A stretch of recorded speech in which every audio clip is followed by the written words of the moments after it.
like, we want to help. What can we do? But it's basically that we have to go to find these soldiers who they could be helping, find these families who they could help. So basically, the Legal 100 receives calls and we put them in touch with the lawyers in their region. You can see that the lawyers are divided up by region. You can see how many lawyers we have in every regional center of the state. We also have 17 notaries who provide free of charge services, and we also have regional coordinators who are sort of in charge of finding lawyers, of making sure that the lawyers are really working and really working up to standard, that they will not be demanding that they will be paid for their services and like that. So the calls we get, the most of them, you can see that 60% of the calls we get are actually from military units, from the army. The rest come from different security agencies, which are also involved in this anti-terrorist operation in Ukraine. A lot of calls come from volunteers because, once again, we are partners with many other NGOs, with many other volunteer organizations, so they know about our work, they know about our capabilities, about our facilities, and they spread the word, and also they have their questions to be answered. You can see that the divide up by the claimants, so we have the most calls from active services. Their burning question is how to get combat veteran status. This combat veteran status is extremely important for them because it entails 22 social guarantees, social benefits, which they are entitled to by the law. However, the procedures for getting this combat veteran status are quite bureaucratic, and they've only recently been streamlined. Just to get an idea of the issue, for example, as of September 2014, the law was in place which allowed for the participants of the ATO to get the combat veteran status, basically made them combat veterans. However, the people who applied in September last year, at the end of September last year, they only got their documents, their combat veteran IDs in April 2015. This is how long it takes them. At the moment, the procedure has been streamlined, and I'm extremely proud to say that the Legal 100 lawyers had a very important part to play in this process. We actually submitted amendments and streamlined the document collection procedure, and also insisted that the committees be divided up in a proper way, which would expedite the procedure. Right now, it takes a little over a month, and usually, actually, they even manage to issue these combat veteran status documents within a month, which is the correct term prescribed under the law. The other issues which we get then deal with the social benefits and guarantees which these combat veterans are entitled to. The main question is, how do I get land? How do I get land, and how do I get housing? These are two very burning issues. Most of the people participating in the anti-terrorist operation who are drafted to defend Ukraine, they come from a background of people who are not homeowners. And when the law prescribes that they are allowed to apply for this, they obviously that's the thing they want to get the most. But unfortunately, the law states this, but there are no procedures, there are no mechanisms which allow them to actually get this right prescribed in the law. So at the moment, our lawyers are really trying to work on amend these mechanisms. We work together with the Ministry of Social Policy of Ukraine to try to figure out a way how this legal right can be actually given and provided to the people claiming it. A big issue is also concerning benefit compensation to regarding disability to the disabled soldiers and dependence benefits, and actually dependence compensation. These 2 points, they require a very difficult bureaucratic procedure to be abided by. So, for instance, the family of the deceased will need to collect an immense amount of documents, which they will need to go to the military unit, they will need to go to the Command, which is the military commissioner, they will need to go to their local authorities, and in each place they will need to collect, they will need to file applications to collect documents, which then they need to file against someone. So it's an extremely tedious and extremely long procedure, which is physically impossible to abide by for a person who has just lost a loved one, who has just lost a husband, a father, a son. So we also try to sort of streamline these procedures to make life a little bit easier and to make this compensation available to these people. So in brief, what we do is the words you can see highlighted. So we inform the soldiers of their rights, of their entitlements under the law. Um, we connect them to the lawyers. And some other very important points of what we do is actually the fact that we coordinate the demands which we get from the soldiers who are calling us. They're not only about legal help. Sometimes we will hear that in the context of a legal problem, we will hear other issues. For instance, that they don't have the necessary equipment. Um, while they are fighting in the ATO, or they do not have the medicine they need to be able to stay in hospital. So we connect them with other volunteer groups and volunteer organizations who are then able to provide. So we serve as this kind of coordinator. We also communicate issues and to the government, and we encourage members of local communities to provide support to these combat veterans, and we encourage also the ATO veterans themselves to form organizations, to form veteran organizations, in order for them to empower them so that they can provide for their own rights. So here is a bit like how we do it in pictures, basically. You can see here like the simple step-by-step guides we produce, and they are really simple. They are in pictures. They use very simplified language, none of that legal, complicated um, vocabulary, which is very common for Ukrainian legislation, as a matter of fact, or any other legislation. We distribute these booklets in hospitals. We distribute them through a voluntary organization. So far, we have 17 types of topics discussed, and we've provided 6,000 of these booklets printed and to be delivered to each military hospital in Ukraine, a total of 25 military hospitals. This was done last year. Now we're doing the same kind of project, but for military use. And we have actually done a similar project with the Ministry of Defense, and they are now printing our booklets, our information booklets. So legal help, how do we do this?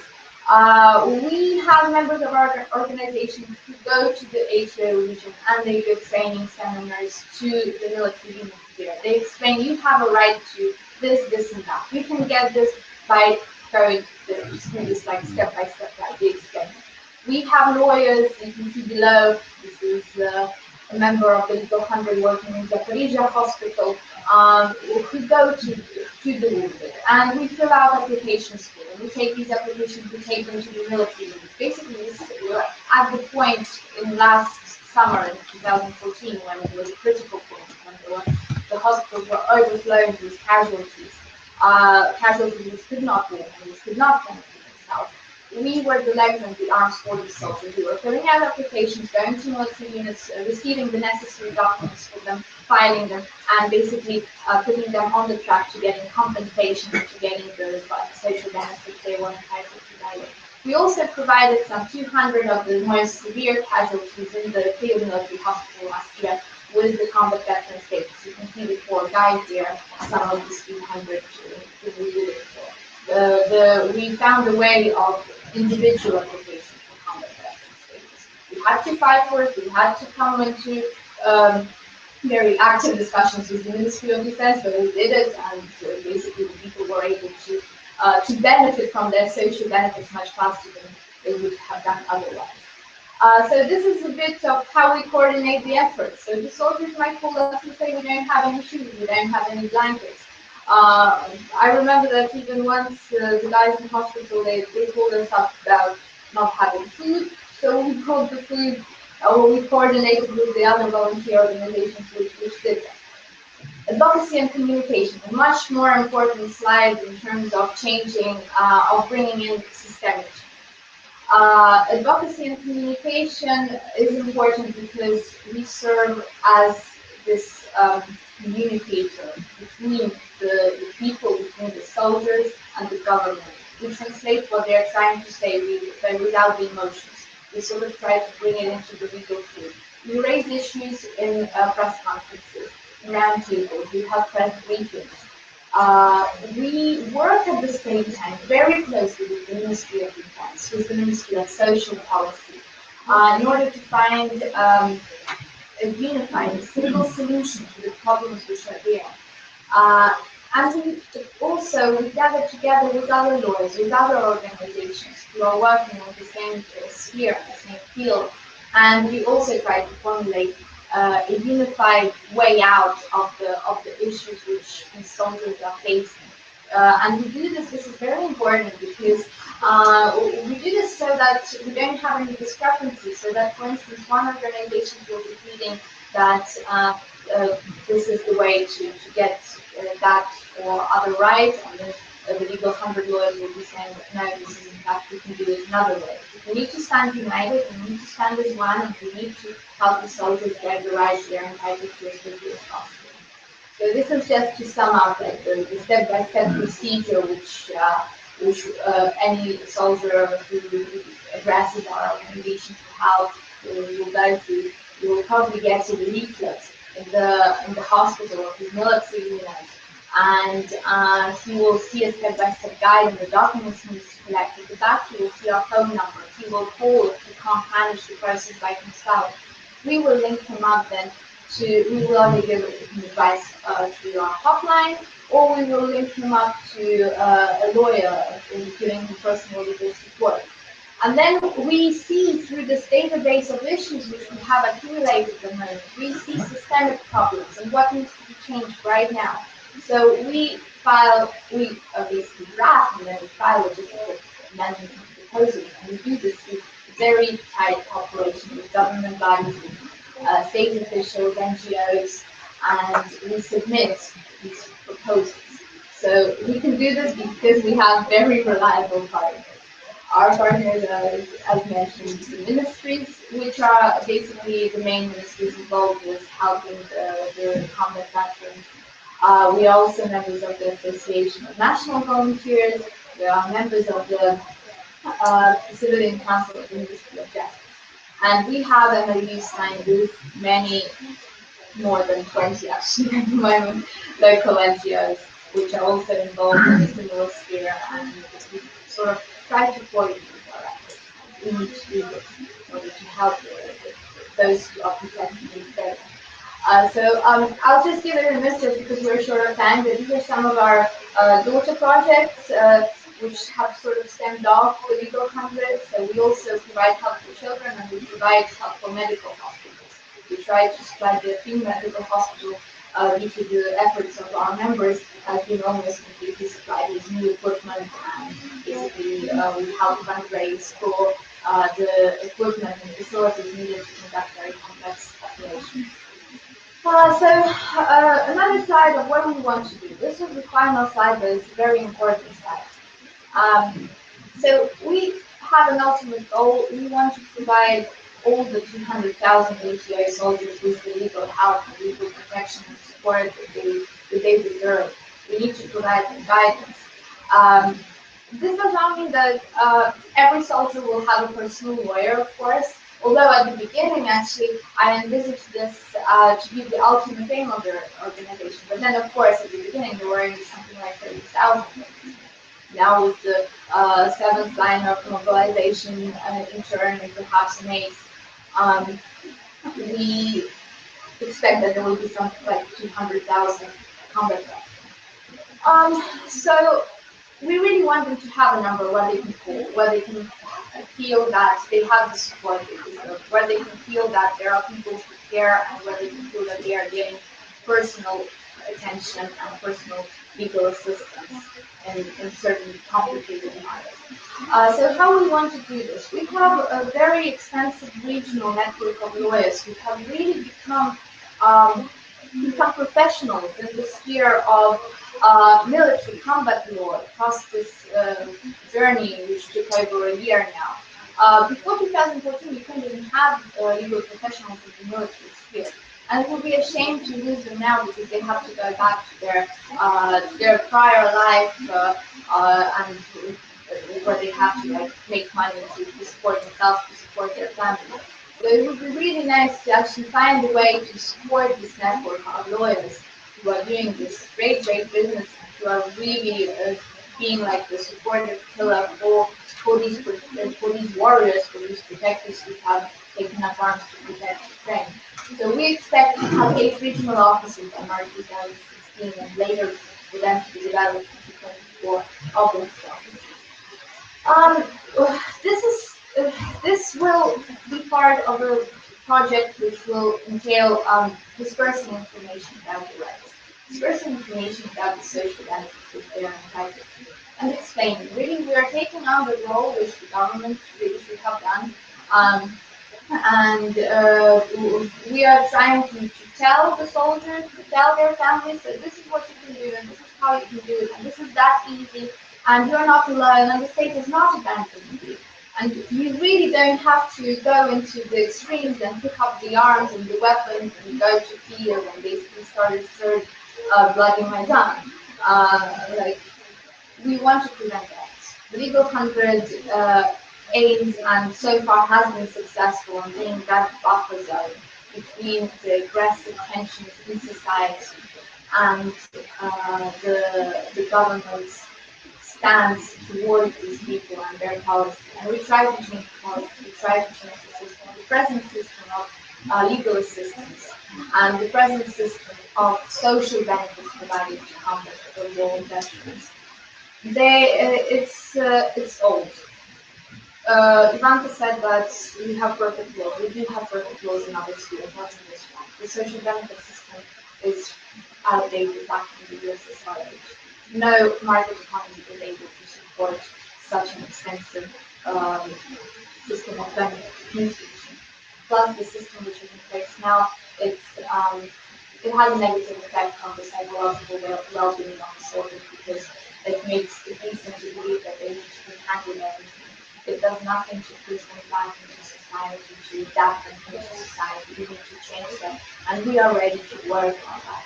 We are ready to have a team of legal professionals who will be working towards achieving that goal, towards making, towards creating a strong network of veteran organizations, towards creating a strong system of social benefits, which will allow these people to have the dignified life they deserve and the peaceful Ukraine for which they fought. So I shall end on this positive note and leave you with the contacts of my organization and how you can contact me. We have a website. You can also come join our Facebook group of lawyers. Even if you're American, your opinion is of immense value to us because the way to reforming anything within the social benefit system in Ukraine is by learning from what you have over here, from adapting it. So really, any context in this context will be an immense addition to our project and to the development of it. So that's that. So if you have any questions, I'm really happy to answer them. So. Well, I don't know what the status of social work practice is in Ukraine, but it would seem to me that a lot of the things that you're undertaking would certainly benefit from having a team of social workers associated working together with your legal practitioners. Definitely, and moreover, it would be really great if we have psychologists who are working with us. We try to do this by involving other NGOs who are specializing in this certain spheres. So, for instance, our partners are the NGOs that came from the Maidan period who are working with psychological help. So whenever we have certain calls come in and we hear that this person is not ready to formulate the legal issues, we connect them immediately to the psychologist and they help to solve this issue. When I said that we are partners with the Ministry of Social Policy, in fact, the Department of the Ministry of Social Policy, which deals with veteran issues, is at the moment headed by an ex-volunteer. And she has her own organization, plus she has the resources to basically mobilize this army of social workers which exist in Ukraine to get them to solve the issues which arise. So we have all these contacts, and this is what makes life easier for us, and this is what allows us and has allowed us to exist for such a long time and to do to have so many success stories and to deal with so many problems. Excellent.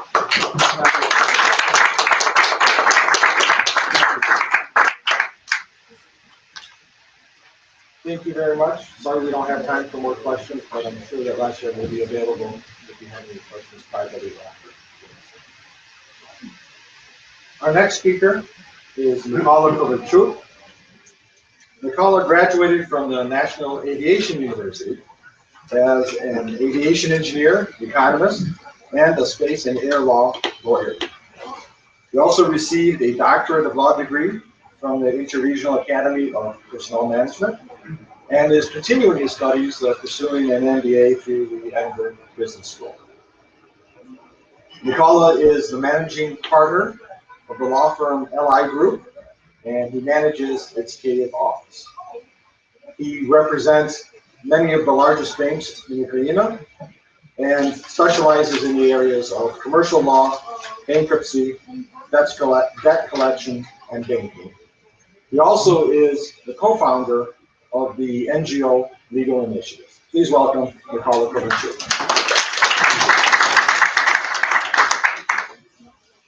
Доброго дня, шановні пані та панове, шановні співвітчизники. Перш за все, хотів би подякувати за запрошення на цю конференцію. І це дійсно велика честь тримати промову для такої поважної спільноти. Декілька слів хотів би сказати про мій перший візит в США. Це перший візит в США, 2 дні.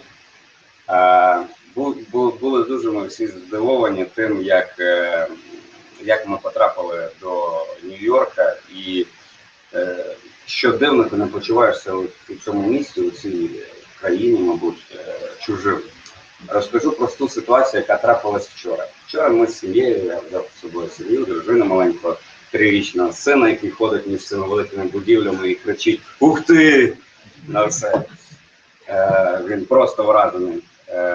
Ми заходимо поруч в бутік, я просто хотів собі подивитись краватку. І побачив такий лакшері піджачок і кажу, а покажіть, будь ласка. Я його подивився, одягнув, приміряв, дивлюсь на бірку Made in Ukraine. Oh God. Але у нас, на жаль, вони не продаються, але це High Premium Luxury Coat, you know? Після цього мені дали візитку, бо мені потрібно було поремонтувати прямо в цьому магазині. Консультант дав візитку Taylor, щоб поремонтувати там моє пальто. Я проходжу 100 метрів, не можу знайти, де знаходиться ця адреса. Зустрічаю просто пересічного прохожого і запитав у нього, як пройти за тією адресою. Він каже, excuse me, but I have to check my navigator. Він включає свій мобільний телефон, і я дивлюся, у нього українська розкладка. Я кажу, do you speak Ukrainian? Він каже, так, ти теж з України. Ось. Ну, тобто, ти можеш не володіти англійською для того, щоб жити в Нью-Йорку і в США. Ось. Тому Стінг був неправий, коли він співав про Alien і Нью-Йорк. Ми були дуже приємно вражені і дуже були переповнені почуттями вчора в Українському музеї з приводу того, ну, наскільки люди, які, скажімо, українці, там, їхні дідусі чи прабабусі приїхали сюди, а ці внуки чи правнуки володіють українською мовою, знають українську історію, культуру, дотримуються традицій. Ну, низький уклін всім вам. Насправді нам, тим, хто живе в Україні, треба повчитися багато чому у вас. 2 слова про нашу компанію Law Firm LA Group і Всеукраїнська громадська організація «Правова ініціатива». Ми знаходимося у Києві. LA Group займається bankruptcy, litigation, banking law. Правова ініціатива, ну, стараємось слідкувати за законодавчими ініціативами, законами і стараємося якось їх коментувати, вносити якісь парламенту свої пропозиції. У нас всеукраїнська громадська організація. Ну, сподіваємося, що щось з цього вийде в майбутньому. Перед тим, як ми готували певну тематику для вас, ми думали, що буде цікаво для вас, щоб це не була просто якась формальна промова. І ми вирішили от з моменту Революції Гідності і до сьогодні проаналізувати, а що ж зроблено, власне, українцями, що зроблено парламентом, урядом для того, щоб ті ідеали, ті прагнення, за які люди поклали своє життя, вони втілились у життя і мали якісь результати. Ми вирішили розказати про цей період, які реформи, які зміни пройшли в Україні, які варто ще втілити в життя. Тому, dear ladies and gentlemen, the relationship between the Ukraine and the USA are nowadays at a very high level. And the Ukraine is currently on its way toward becoming more like a civilized Western world in general, and to the United States in particular. The first-hand support which has been given to us by the United States, likewise by the Ukrainian diaspora in the USA, is of a paramount importance and therefore cannot be underestimated for the sake of the Ukrainian people. Owing to the consolidation of efforts both on the part of the US and the EU governments with the intentions of the Ukrainian nation to live in a prosperous democratic society, our state has enough forces to resist aggression from Russia, as well as to change our country to the better. The Ukraine possesses a huge potential for its further development, characterized by its following traits, namely, this is a truly civil society with a great power of spirit, which was founded in the course of the Revolution of Dignity. These are hardworking, educated, and talented people. This is favorable geographical location of our state. After all, the Ukraine is a transit point for land, sea, and air. There is a multitude of natural resources. There is a great scientific potential. All of the above-mentioned factors, alongside the reforms initiated by our president and put into effect by the Ukraine's government, will ensure a substantial socio-economical recovery for our state. Please allow me to focus your attention upon the legislative and legal phases of the state reforms. In order to ensure the effective reforms, our state needs fundamental changes of the state governmental structure. Reform in this direction envisions a series of principal steps. Its reduction in the number of officials, optimization of state maintenance, infrastructures and institutions. In 2014, the new government reduced the state services by 25,000 people, whereas it has been scheduled that by the end of 2015, an additional 10% reduction will have been introduced. State control bodies have been reduced by more than a half. At the same time, it is mentioning that the mere reduction in number of officials will not ensure the desired end result in terms of the state service machine's efficient functioning. A civil servant professional background is also quite a crucial item on the agenda. Pursuant to that, an essential factor for the highly professional state apparatus is an employee's financial satisfaction.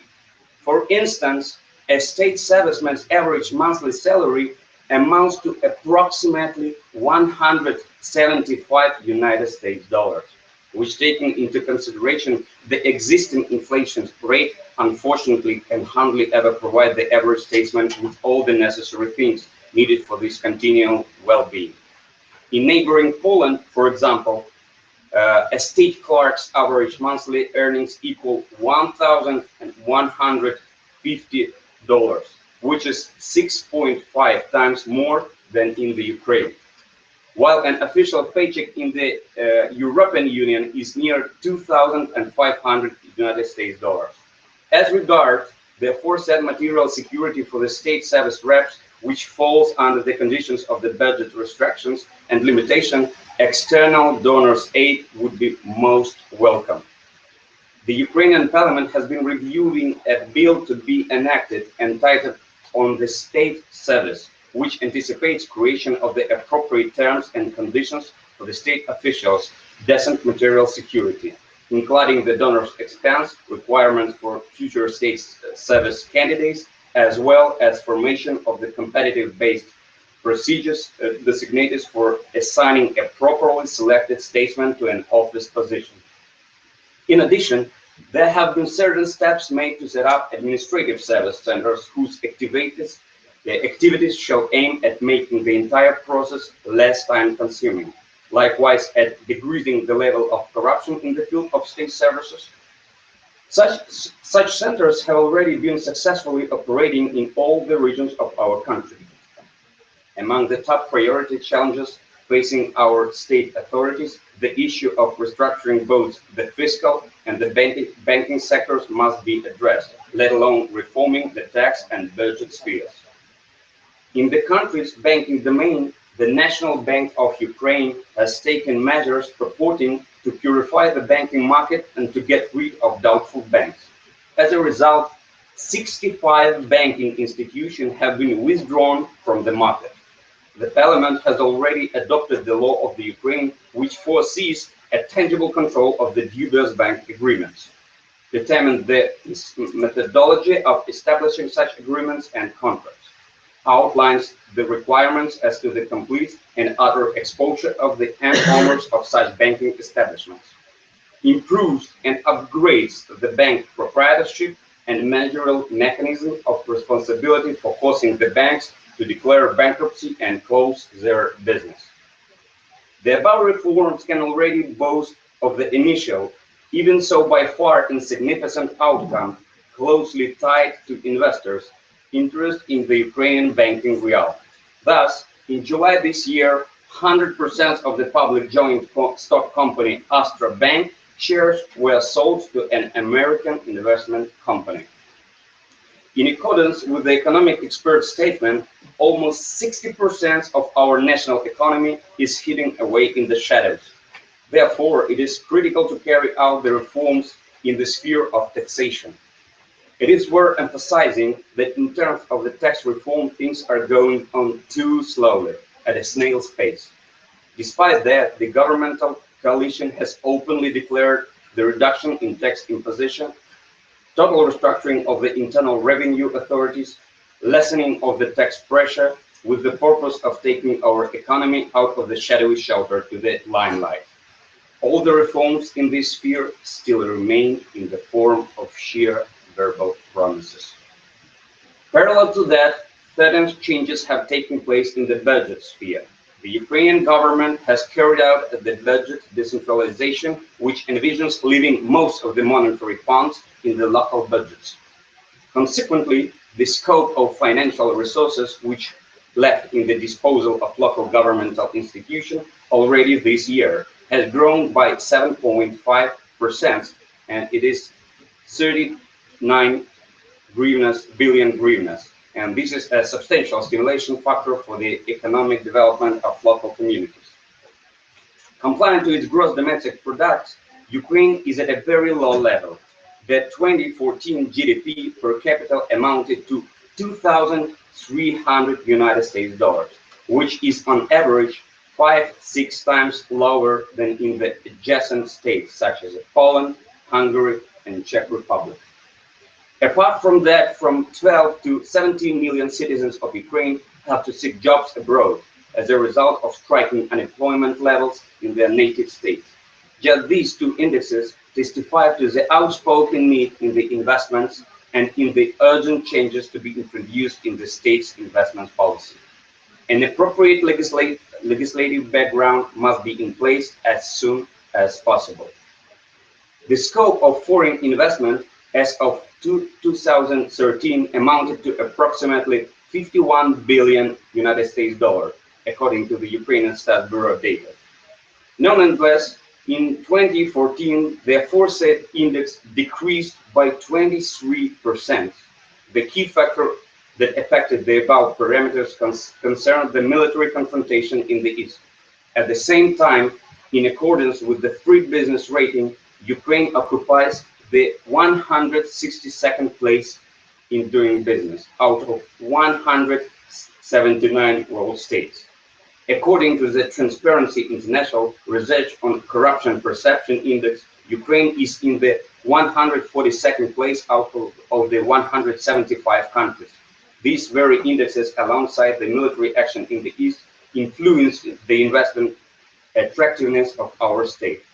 All the leading experts and positive that the military aggression in Ukraine cannot be considered an obstacle for the reforms, including the one which are being introduced for the purpose of our country's investment image improvement. Ukraine's president and government are acting to overcome the roadblock preventing the investor from the participation in the economic life of our country. Thus, our president has summoned the National Reform Council, which involved foreign specialists and which has been entrusted with the investment policy generalization, in the framework of which experts develop certain reforms and put them into operation. Also, the president has created an investment window, which is expected to facilitate all the regulatory and normative procedures investors are put through. This is a vital tool for their activities within the boundaries of Ukraine. The Ministry of Economy has come up with an international arbitration in Ukraine, meant for protection of incoming foreign investments. A series of legal acts and bylaws was adopted in order to ease business setup stages. A great many of the licensing procedures and control organization were cancelled. In its concept of the economic development, the country's authorities are challenged with the task of implementing the most fundamental reforms by the year 2020, namely anti-corruption reform, for law enforcement, taxation, energy, constitutional, agricultural, decentralization, state administration and national security, health protection, education, state proprietorship management, financial deregulation, and the reform of the state purchases. Not long time ago, on July 13th, 2015, with the assistance of the US government, the first in history Ukrainian-American Investment Business Forum was held in Washington. The forum in question demonstrated the investors' high interest in the assets available, subject to privatization this year, as well as the interest in diverse business-related spheres in general. In addition, beginning in January 2016, the free trade zone with the European Union states is supposed to come into being, which shall definitely favor and stimulate the competitive edge of the Ukrainian products and their entrance to EU markets. The Ukraine is a state with the Magdeburg Charter traditions, where communities are defined as a self-sustainable entities from the viewpoint of the local administration. In compliance with the internal consensus, which is to ensure the conditions for the development of territorial units, our president has suggested changes to be made to the Constitution in terms of power decentralization. The above changes envision transition a more executive authority to the local governmental bodies, which in their turn shall be formed on the basis of elections. Besides, with the purpose of avoiding manifestation of separatism, as well as to carry out control over on-site obedience by constitution, the prefects component shall be added to the governmental structure. Prefects are going to be appointed exclusively by the president. Such a balance between the state and local administrative structures shall act as the guarantee for the successful development of the Ukrainian regions. The changes offered to Constitution have been approved by the Venice Committee and obtained an unanimous acclaim on the part of the Ukraine's Constitutional Court. European administrative structures, international and national experts, as well as the entire society agree that one of the most important assignments of the state, with the purpose of human rights protection, defense of foreign investors, guarantee for the proprietorship rights, will be gaining the upper hand over corruption in the judicial branch of the power. On this issue, the state authorities have adopted a series of legal acts which aim to introduce reforms in the judicial system to establish foundation for its total independence. In particular, the order of the Supreme Judicial Council formation has been drastically altered.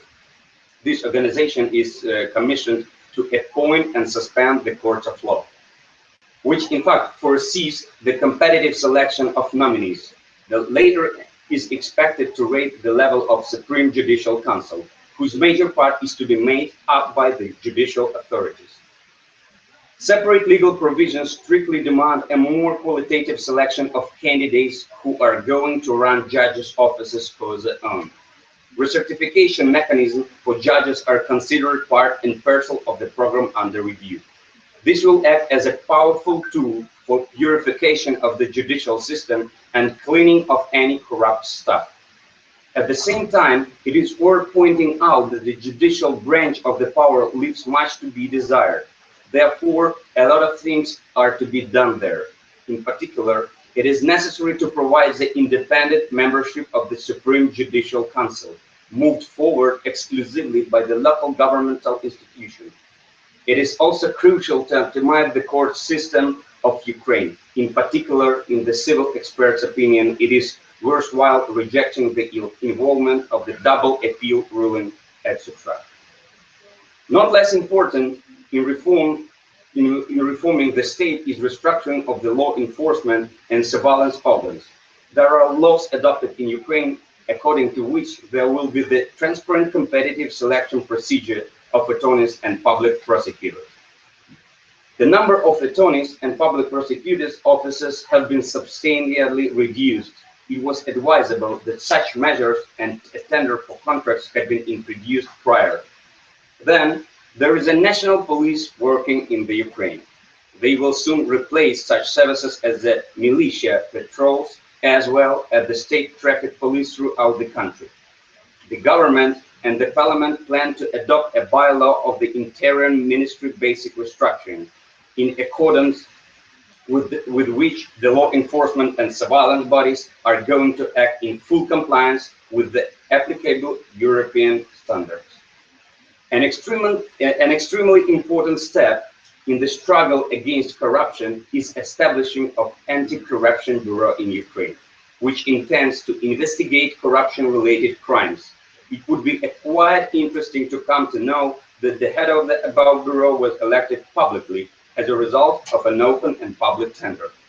At present, the bureau management seeks detectives so that in the near future, this authority will begin its work. It is of extraordinary significance for the country that it really is independent and highly effective. In conclusion, I wish to say that all that has been done so far is associated with the steps needed or which are still going to be made in terms of the development of our country. However, it should be duly noted that these steps are sometimes too slow and very painful.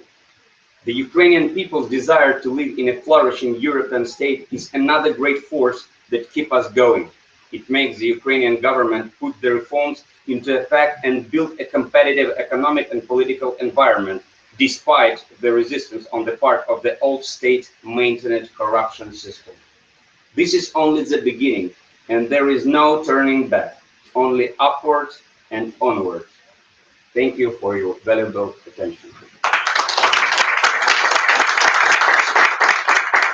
have 3 minutes for questions. So if anybody has any questions, please feel free. Question in the back.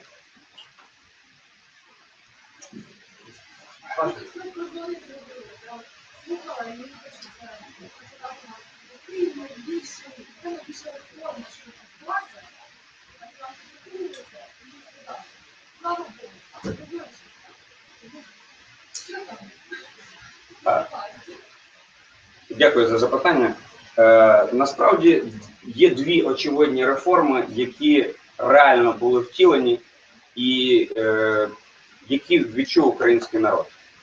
Перша реформа, яка розпочата, але вона ще не закінчена до кінця, це реформа органів внутрішніх справ.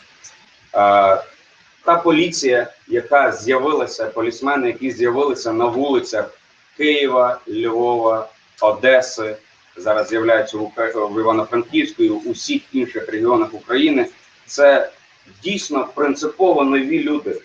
Це молоді люди нової формації з новим способом мислення. І вони абсолютно інші. Їх поважаєш, на них можна покластися в складних ситуаціях з приводу порушення якихось твоїх прав чи ДТП, я не знаю. Тобто це люди, які навчені допомагати громадянам України. Це перша реформа. Друга реформа, про яку було сказано на початку моєї доповіді, це банківська реформа. Не секрет, що більшість банківських структур, які існували в Україні, це кишенькові банки, які були створені просто для обслуговування якихось певних олігархічних структур, великих бізнесів і так далі. І вони не виконували свою природню функцію. Тому 65 з них було просто, вони в процесі ліквідації. Ось дві реформи. Все інше, а реформ було заявлено дуже багато. На жаль, треба працювати над цим, працювати. Вони або не сунули ще з місця, або взагалі не імплементовані. Ось така от ситуація. Але ми оптимістично дивимося в майбутнє. В будь-якому разі ми не маємо шансу їх не зробити. Рано чи пізно вони будуть зроблені для того, щоб існувала Україна. Іншого шляху немає. Це очевидно. Дякую. Ще одне питання. You mentioned that the reforms that need to be made are often seen as being too slow and also too painful. I often talk to people who have come back from visiting Ukraine, and their perception is that if these reforms don't happen much more quickly, there's going to be another Maidan. Can I get Yes. your impression? I absolutely agree with you. The situation in Ukrainian society is like just like you said. If the reforms will be not made, it will be another divorce Maidan, 100%. We have a question from overseas. People corrected you. It's not the Ukraine, it's Ukraine, and also they didn't understand your joke where I was watching about the jackets. I mean, I'm just because I'm. I see. It was not a joke. It was just example of that we came from Ukraine in New York, and few steps near our hotel, we found the jacket that is made in Ukraine. And then after that, I made 100 maybe steps, and then I met a man just walking around, and he was a Ukrainian. So Ukraine is everywhere. I wanted to say. Oh, okay. And also it's also the Ukraine. I didn't notice that, but I mean we spend a lot of effort and to make sure the media is correct, and it's not the Ukraine, it's Ukraine. So I'm happy that someone even in Ukraine picked it up. It's not the Ukraine, it's Ukraine. Okay, thank you for taking that down. You know, English is not my native language, and I just learned it in school. So as it is, I think it will be improved. Thank you. Thank you for your presentation.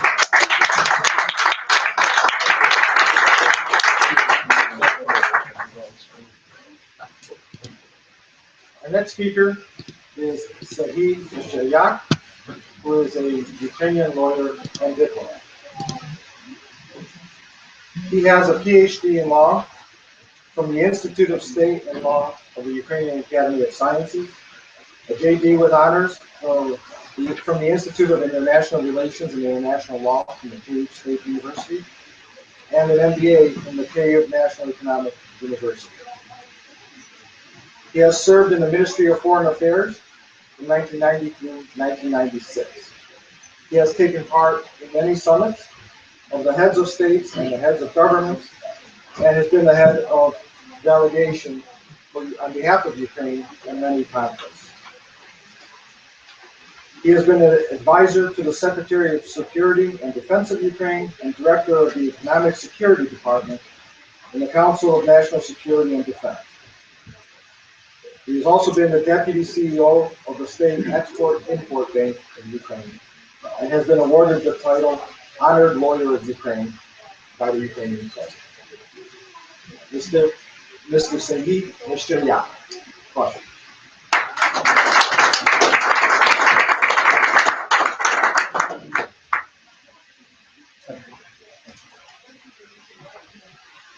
Thank you very much, Mr. Chair. It's a great pleasure and honor to me to make a speech in such a professional and honorable audience. I would like to speak about Ukraine and where Ukraine to Europe without corruption. During the whole history of the independence of Ukraine since 1991, different Ukrainian governments headed by different presidents of Ukraine were ledgering state budget and citizens of Ukraine, and all of them remain unpunished. Take any former president of Ukraine, any Ukrainian minister, compare what assets and property were in their families have before they occupied the position, and after, results will impress. I think that roughly it could be more than few state budget of the Ukraine. In the Ukraine was created this system of relationship where you are the part of stealing mechanism or you are nobody. And one of the most dangerous phenomena which took place in Ukraine is moral degradation of elite and retroinfection of the society. The state selected to the top government position people oriented on stealing with low culture and low moral standards. These people selected people similar to them on the lower positions. The system produced moral monsters. The tragedy of Ukrainian society is that the young generation started to consider the pattern of relationship and behavior standards of these moral monsters and its standards and their way of life based on unlimited stealing of taxpayers' money as manifestation of success. The government official invented and constantly were improving hundreds of schemes and methods of robbery, which make every citizen of Ukraine more poor and they richer. Enumeration only of the names and the patterns of these schemes and methods will take a dozen of pages. Just to give a general understanding, we could mention a few of them. It's participation of companies related to the regime in the state procurement, privatization of state property for extremely low price for bribes, criminal schemes of VAT return, illegal traffic of goods through boundaries, financing of companies affiliated with the regime for state-owned banks, system of collection of money by prosecutor office, police, tax authority, and other enforcement agencies, by fabricated criminal cases and illegal criminal persecution of thousands of Ukrainian citizens. Through the history of independence of Ukraine, the National Bank of Ukraine, just as an example, one of the governmental bodies, was one of the most corrupt public institutions. For example, the Vladimir Stermak, the former head of the National Bank, so-called the master of that financial system, was ideologist and the organizer of the schemes, who has long been able to remain in the shadow. Among these achievements, in brackets, planned Green collapse, the reassignment of the largest financial institutions in the country in the hands of so-called foreign Russian investors, tempting the measures, tempting the museum treasure of National Bank of Ukraine, as well as gains with the refinancing. In the Ukraine reality, for example, if we take the National Bank of Ukraine, we should understand that a lot of money, which distributed to so-called the mechanism of refinancing, they taking from the international financial institutions. And this, in this content, it's very important that the strict control and strict mechanism have to be elaborated for this money going to the purposes to support of the Ukrainian state, but not the Ukrainian oligarch. Among the forms and methods of the criminal practice of the managers of the National Bank of Ukraine, just few could be mentioned. Just accepting of bribes by managers of National Bank in the Ukraine in the process of refinancing the commercial bank, and usually the price of refinancing, the banks who take this money have to pay approximately 10% cash back to the officials of the National Bank of the Ukraine. It's extortion of bribes for licenses and registration of banks, and registration the bank of so-called strawman of the leadership of the National Bank with subsequent sale to commercial structures. Extortion of bribes for permits to sale banks, appointment of their managers into trouble bank, and sale of assets and pledge of collaterals of this bank at a reduced cost through the special schemes. Is any of green exchange rate fluctuation with advance notice of their bank and providing them with additional resources. And so all this list could be continued. And just as an example of contemporary practice, we could take one of the bank, the Stelmach himself, as a head of the National Bank, who owned a lot of bank, which he made the style to take over during his governance. And one of the banks is the Ukrainian Innovation Bank. So even after the regime of Yanukovych, the sole owner of this bank is Stelmach, and he continued to take national refinancing from the state bank, and he also was the owner of some other banks, and that banks already became bankrupt, but nevertheless he got the money from the management of the deposit insurance fund, and they distributed money to these institutions through the Ukrainian Innovation Bank. So the creation of healthy investment climate in the Ukraine is one of the prerogatives of Ukraine. And investigation of these crimes of the former leaders, especially the National Bank of Ukraine, and bringing them to justice and returning of hundreds of billions of dollars to the budget, which were stolen and received as bribes by this clique, is a very important task. And it's very important that the law find these people because the society have to make the lessons and not to do it in the future.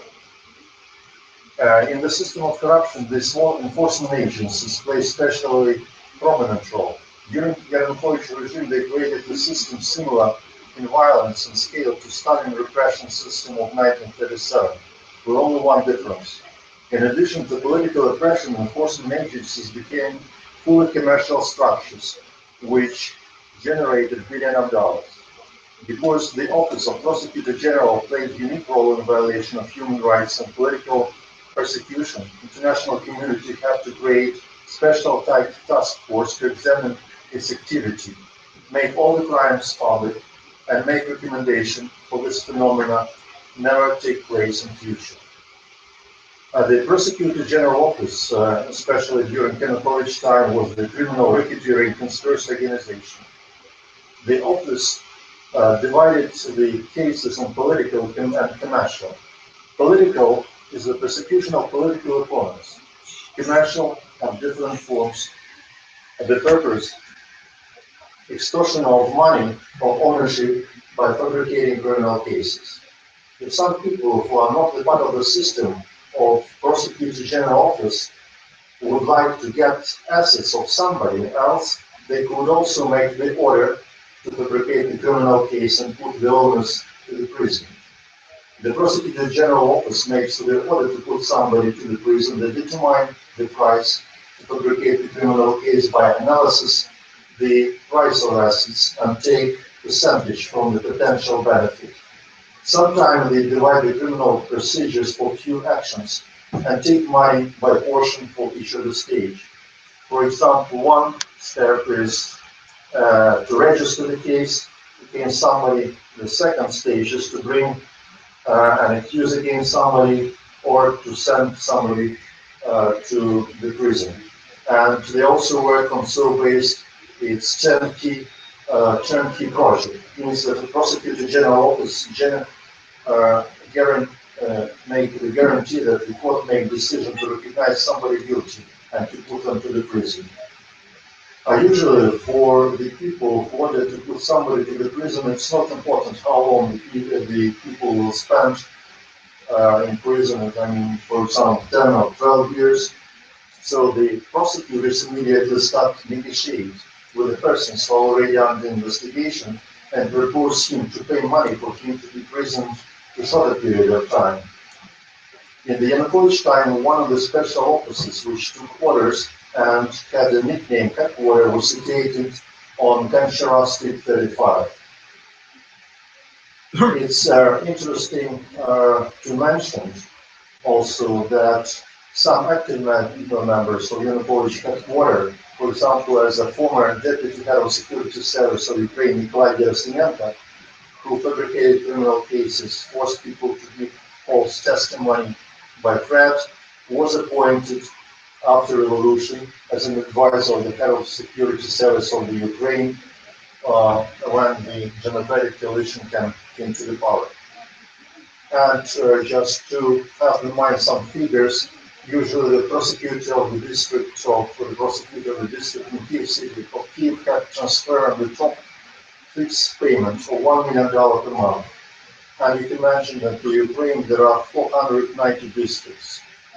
And we could only imagine what kind of cash flow the system generates. The Ukrainian society and international community have understand that that what was going on, or what was and is going on in this organization is dangerous not only to the Ukrainian community, but also to international community.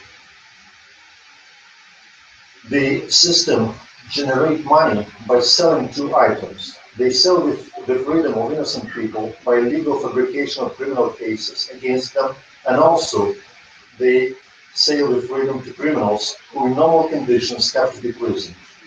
So the goods with which Prosecutor General Office trading is they trade justice, freedom of people, lives of people, safety of families, and the society. One of the person who works in the office of the Prosecutor General Office explained me the reason why there is no way to recognize any case which was fabricated as such as fabricated cases. He said that this is impossible because the system would never create a precedent which would jeopardize the system. If somebody will qualify the case as fabricated, somebody have to be found responsible and recognized as guilty. But one of the basic principles of the system is that the people inside are untouchable.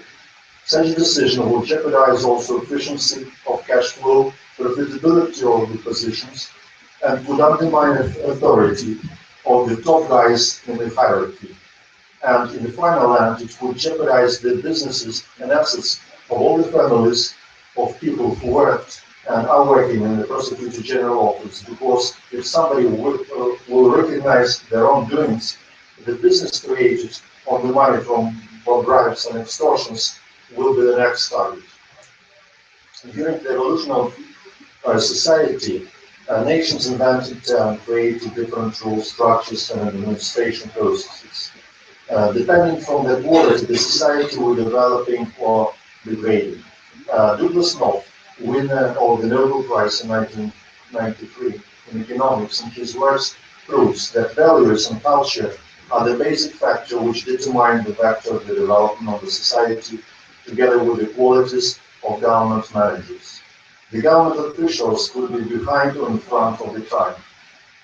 Professor of Tufts University, Lawrence Harrison identifies several key factors which determine success or failure of the countries. Among them, how the people use the power.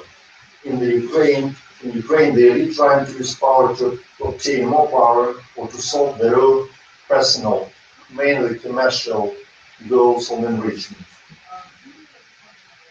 The level of responsibility of the state official before the society is beyond any previous. In Ukraine, the society is much more developed than the elite, so the society must have the instrument to develop basic principles of culture and values, laws, and governmental institutions.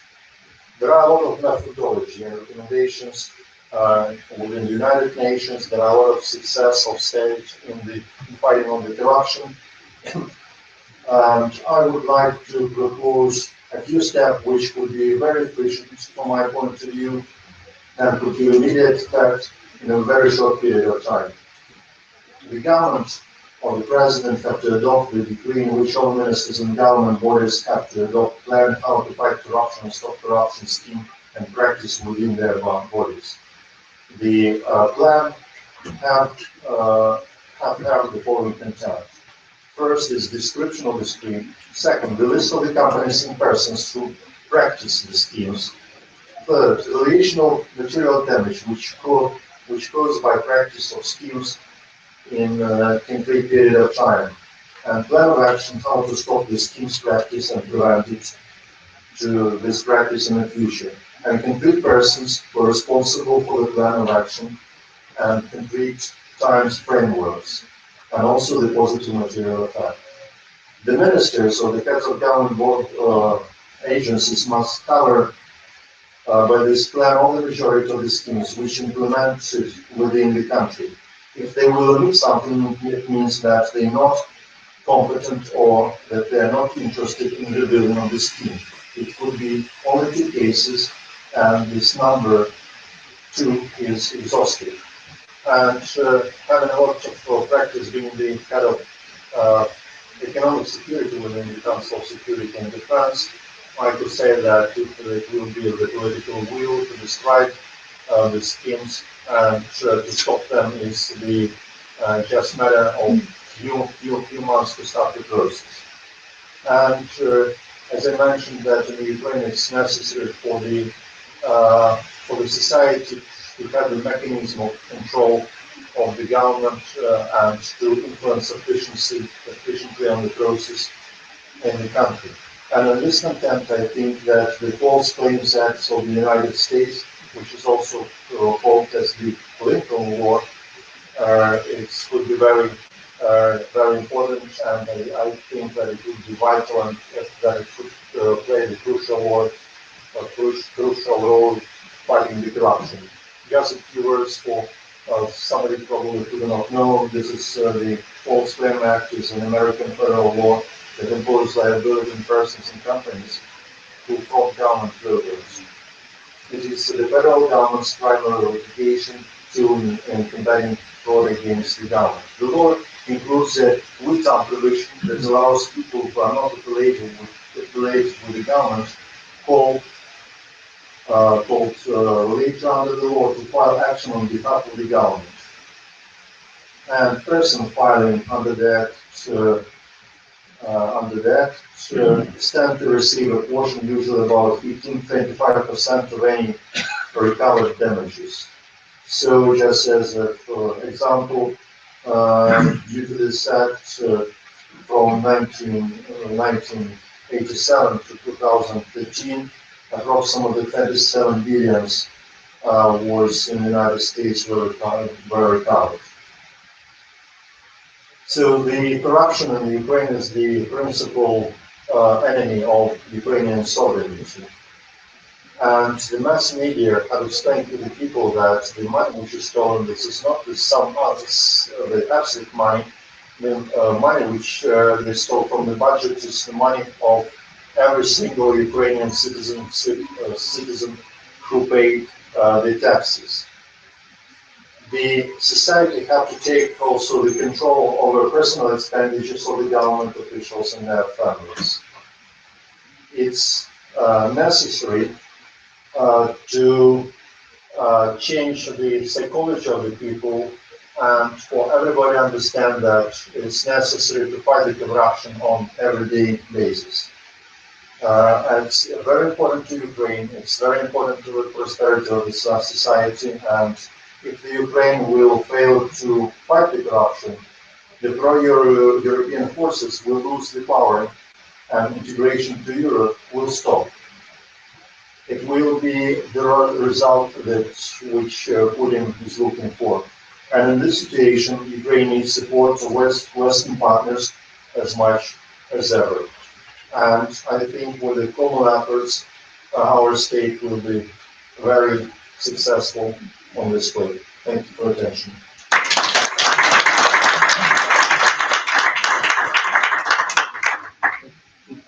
We'll have some time for questions, so if I could ask one. If you're following the presentation by Mr. Kovalchuk, we talked about the efforts that the government is ostensibly making to root out corruption and fix the environment by filing, reducing the political bureaucratic process, getting rid of some banks, etc.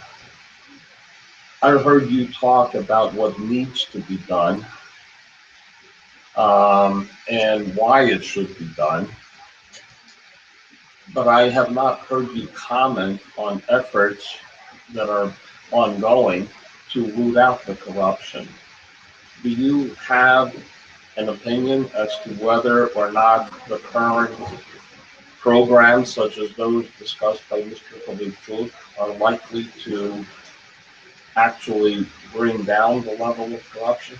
I think I could put few rhetorical questions and you could answer yourself. You know how much money was returning from the former regime from Yanukovych? None. 5,000 hryvnias for this time. Who was persecuted? You also don't answer. Right. You know, I just told about the schemes of corruption prosecuted in the general office. How many criminal cases were started against them? We know one, and the reason we have the everyday practice. So for this case also there are a lot of questions. Why especially these people were selected? Where is the rest? Because these people, because it generates just $1 million every day. So I think that Shemena is just imitation. So are you saying that it's unlikely that the corruption in Ukraine will actually dissipate in any time in the future? No, I say that it will be a combination of efforts of the society, which much more advanced and than the so-called elite, and with the help of international community, I think leading to success. We have room. We have time for one more question. Okay, thank you.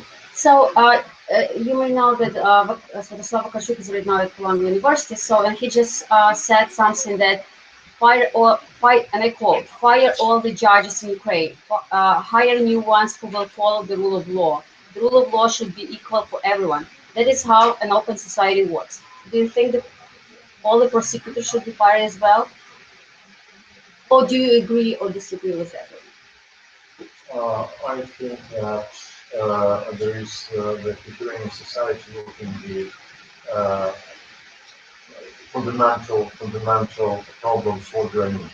Because during this period of time, from my point of view, it was very advanced negative selection and in the whole government. And secondly, it's for such period of time, it's very necessary that the elite have European, Ukrainian consciousness and its moral standards and standards of I could put the equality between moral standards and patriotic approach to the development of the state.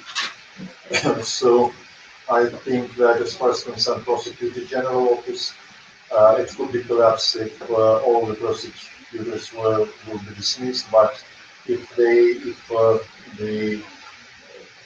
people who are, you see that indeed in the society, the 95% of the people in Ukraine are good people, and it creates the conditions that the people should understand that the moral standards is good and is profitable for the society, for the children.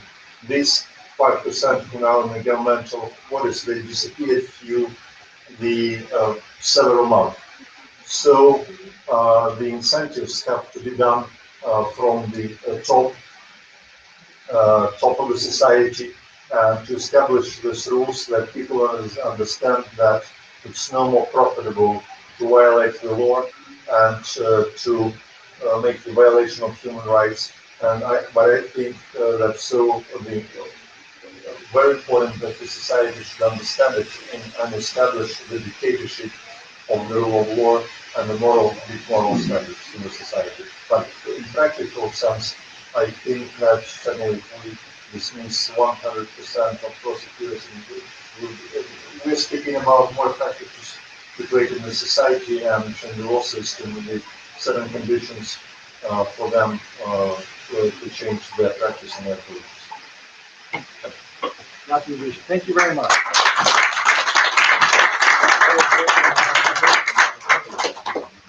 We're going to deviate very slightly from our schedule. We have about 10 minutes or so, and I would ask that Ambassador Vasenko, if you could come up and share with us some of your observations on this, we would be very grateful. Thank you.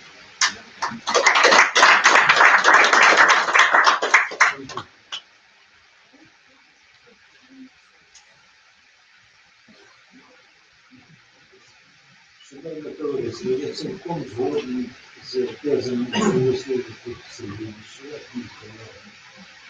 І хотів би дещо добавити, щоб було зрозуміло більше чітко, що відбувається в Україні в сфері так званої боротьби з корупцією. Власне кажучи, на сьогоднішній день боротьби з корупцією в Україні є імітація боротьби з корупцією. І, власне кажучи, сьогодні, якщо за радянських часів, комуністичних часів, було таке існувало таке поняття як правовий нігілізм, тобто превалювали рішення партійні рішення над законом, які заперечували, власне кажучи, до законів, які існували. То потім, коли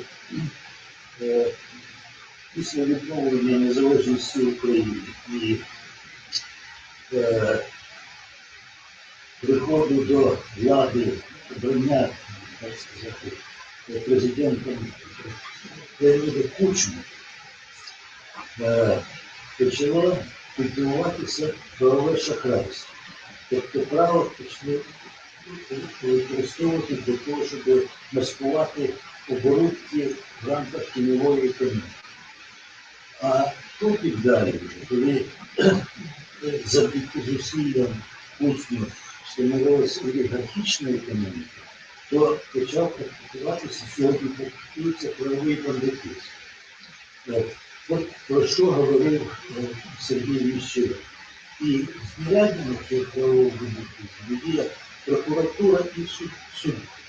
Вони діють в парі. Ті заходи, які запропонував Сергій, тобто, опис, повинен бути опис схем. Відомо, всім відомо, які схеми застосовуються в рамках того чи іншого виду корупційних схем. Вони повинні бути опубліковані і все суспільство повинно мати інформацію про ці схеми. І чітко визначити заходи, які треба вжити для того, щоб ці схеми не застосовувалися. Ну, потім закон, той, що існує в Сполучених Штатах Америки, який передбачає там, певну участь громадськості в боротьбі з корупцією. Це теж корисна ініціатива. Але я вважаю, що для того, щоб боротьба з корупцією в Україні була системною, при тих заходів, про яких говорив Сергій Віщуляк, необхідно вжити наступні заходи. Ну, по-перше, підвищити зарплату чиновників. Друге, ввести в Кримінальний кодекс України спеціальне положення, яке передбачає, що сам статус державного чиновника, судді, офіцера поліції є обтяжуючою обставиною для скоєння корупційних дій, яка тягне за собою пожиттєве ув'язнення. З конфіскацією цього майна і не тільки засудженого, але й членів його сім'ї. Далі, утримання засуджених за корупцію у ВТК суворого режиму. А перед цим ще, значить, заборона звільняти цих людей, які знаходяться під слідством, під заставою. І утримувати їх у цих колоніях суворого режиму. І на тих таких засуджених не повинна поширюватись амністія ні в якому разі. От якщо комплекс таких заходів буде запроваджений, я вам запевняю, що за дуже короткий термін корупція в Україні буде подолана. І це дуже легко зробити. А не роблять, ці заходи не вживаються тільки тому, що найвище керівництво України також задіяно в корупційній сфері. Дякую за увагу.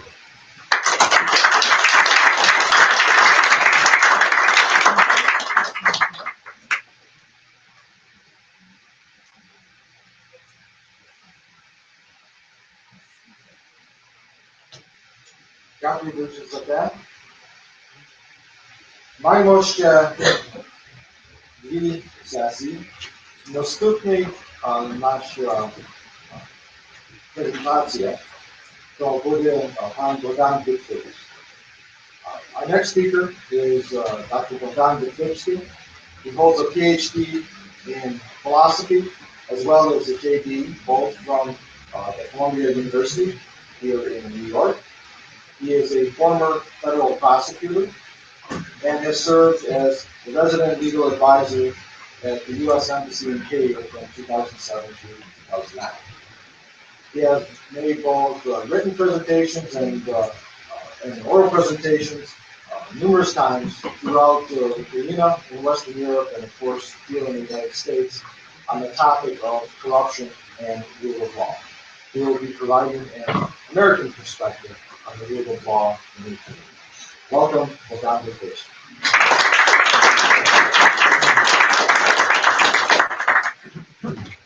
All right, I trust, good afternoon, ladies and gentlemen. I trust that you're reasonably awake, despite the fact that you had a nice lunch and despite the fact that this is siesta hour and so on and so forth. I see a lot of you are checking your various mobile devices to make sure that nothing dramatic has occurred absent your participation. I'll try to keep you interested and engaged because these are actually very important topics. Today's presentation is titled Rule of Law, Corruption, Ukraine and the West, Platitudes or Analysis. Those of you who are from the United States are probably familiar with the phrase that something actual or something proposed is as American as the flag, motherhood, and apple pie. Non-Americans may find that phrase somewhat mystifying, and for good reason. It is a phrase to characterize statements of principles or values with which few disagree, or that are obvious, but that often have no definable substance. It is close to being a platitude, if by platitude is meant a statement that has been repeated so often that it is almost devoid of content. I regale you with this brief exploration of the American catchphrase because I've sometimes thought that the manner in which the phrase rule of law has been used may be the international equivalent to flag, motherhood, and apple pie. Rule of law is something that is routinely cited when people are speaking about what developing countries such as Ukraine need, or when people are trying to identify why a developing country such as Ukraine has not yet fulfilled its hoped-for promise. But what exactly do we mean when we invoke the concept of rule of law? It is rarely, if ever, the case that someone tries to explain what he or she actually means by this invocation. What is clear from many discussions about some developing countries needing rule of law or having a deficit of rule of law is there is at least a sense that whatever it is something that a given developing country is missing or lacking, and happily, it is something that developed countries, such as those in which we are privileged to live, possess. Sometimes when someone is queried about what exactly it is that's being discussed or proposed for a developing country, one might hear a specific prescription, such as, for example, that a developing country needs an independent judiciary. Or one might hear a more general, a legal system that works, that's not corrupt. Thus, perhaps, we should not be surprised that one of the lessons repeatedly offered to Ukraine since its independence has been about the necessity of an independent judiciary. But, once again, what exactly is rule of law? Is there some button or switch, or perhaps some series of buttons or switches, somewhere that we in the developed world, or perhaps in the Anglo-North American world in particular, know how to push or turn on, which knowledge we could then impart to our friends in Ukraine? I would suggest to you that the reason why we rarely, if ever, manage to articulate clearly about rule of law in a foreign development context is that we who do live in countries such as the United States or Canada ourselves don't have a very precise idea of what rule of law actually is in our own countries, be it the United States or Canada or any of the others that are privileged to have high levels of rule of law. To be sure, most people have a sense of some of the key principles of rule of law, albeit most often when we think that those principles may be lacking. Thus, the principles of which we most often think include those such as that everyone should be equal before the law, that the application of law should not be arbitrary, etc. I would, however, suggest to you that the reason why most of us don't have a clearer sense of how to explain rule of law is because it is one of the most complex social mechanisms ever created. Let me propose the following working definition of rule of law. It is a set of legal principles, institutional structures, laws, and mechanisms that, in interaction with societal expectations and internalized standards of fairness, collectively produce results that most citizens most of the time consider to be just in the sense of fair and reasonable. Thus, in a rule of law culture, citizens assume and expect that the legal system will provide justice. By contrast, in a culture in which rule of law is mostly absent, or where the level of it is low, what can also be called a culture of legal nihilism, citizens assume and expect that the legal system has little, if anything, to do with justice, and is, instead, an instrument employed with few, if any, constraints by the more powerful in order to obtain further advantage by bureaucratic means, in this instance by means of legal force. To highlight what a stark difference rule of law makes, it is instructive to remind ourselves that in the year 2000, the results of the presidential elections in the United States did not produce a Tahrir Square or a Maidan. This, despite the fact that the loser of that election, Al Gore, had actually obtained a larger number of votes than the ultimate winner, George W. Bush. And this despite a Supreme Court ruling deciding the election in which the majority on the court was politically aligned with the candidate in whose favor the court had ruled. And despite the court's published rationale for its ruling having provoked a storm of understandable protest. Why was there no Tahrir Square or Maidan in Washington? And why did Al Gore meekly concede defeat? The answer, I would suggest, is because the overwhelming majority of Americans believe today and believed then that in the United States there is a high level of rule of law that will, in most, although not all, instances produce just results. If rule of law is a highly complex social mechanism, what is the nature of the machinery of which it consists? In a complex modern society, the rule of law is maintained by and is the product of, as I've suggested to you already, the interaction between a set of societal attitudes and expectations on the one hand, and the infrastructure of the rule of law on the other. By societal attitudes and expectations, I mean first an understanding and appreciation on the part of society at large of the critical importance of rule of law, and second, a commitment to its core principles. By societal attitudes and expectations, I also mean a legal culture maintained by lawyers, by all of the lawyers in a given society, that is unhesitatingly committed to the primacy of rule of law. For those of us living in the Anglo-Canadian American world, rule of law is something that we all take for granted. It is in some sense akin to oxygen.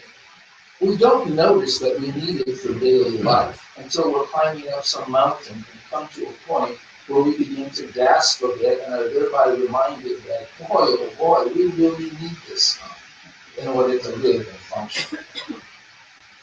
But in what sense do we need rule of law for a modern, complex society such as that in the United States or Canada or Ukraine to function as much as we individually need oxygen? In the sense that rule of law is like a skeletal structure without which neither political democracy nor a functioning market economy nor any kind of legal justice can exist. An important reason why we can take rule of law for granted, those of us who live in countries where the level is high, is because our societies are blessed to have both a kind of Brahmin class of defenders of rule of law principles, as well as a fairly sophisticated media that follows developments in the law. These developments range from discussing and analyzing Supreme Court decisions to tracking developments in and results at jury trials, all of which then helps to educate the public at large that as a result also possesses an expectation of rule of law. And in the United States, what I'm calling the Brahmin class consists, though certainly not exclusively, of judges and prosecutors, law school deans and professors at the law schools, and the leadership of the American Bar Association. Thus, it was not surprising that during the civil rights struggles in the United States in the 1950s and 1960s, a single solitary federal judge could calmly make a ruling, despite knowing that the ruling would cause political outrage among a majority of the state's population. A judge could make such a ruling because he or she was certain that his or her ruling would stand, because no matter how much public complaining and outrage there might have been over the ruling, because in the end, the United States and its government would, in fact, enforce that ruling. So also it was not surprising that in connection with the so-called Saturday Night Massacre during the Watergate scandal, a United States Attorney General, which is equivalent to a combination of the Prosecutor General and the Minister of Justice in Ukraine, would calmly resign rather than carry out President Nixon's improper orders. Both the federal judge and the resigning Attorney General knew that there was an entire class of people who had the same understanding of rule of law as they did, and that this class, as well as an educated public, would ultimately stand in defense of legal decisions that were just. When I speak of core principles of rule of law, I mean a strong sense that the legal system must be just, which at a minimum means that every man or woman is equal before the law, as captured by the aphorism, "No man is above the law." That the law should be applied consistently, as captured rather than arbitrarily, and that those who apply the law must do so impartially, as captured by the aphorism that those who administer the law must play by the rules and not with the rules. Second, by societal attitudes and expectations, I also mean that there needs to be an understanding on the part of the political, legal, and journalistic elites of the infrastructure needed for a high level of rule of law, as well as a commitment to it, as well as a commitment to its defense and preservation. So again, to remind you, rule of law is the product of the interaction between, on the one hand, societal attitudes and expectations of the kind that I just outlined, and what I am referring to as the infrastructure of rule of law on the other.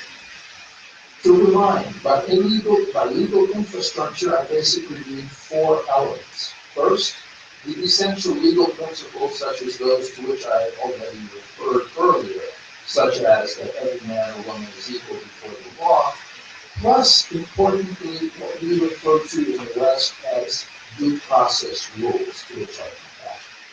By due process rules, I mean the ironclad requirement that if someone's life, liberty, or property is to be affected by the government, or if two parties have a dispute for which they want governmental resolution, the following are absolutely necessary. First, notice of the hearing or trial to the person affected. Second, an opportunity for the person affected or his or her lawyer to be heard at the hearing or trial. And third, a decision by an impartial and independent decision maker. In other words, a judge or a jury who will make a decision based solely on the facts presented at the hearing or trial, and who has no financial or political stake in the outcome of the case, or any fear of retribution from the powers that be, however the case is decided.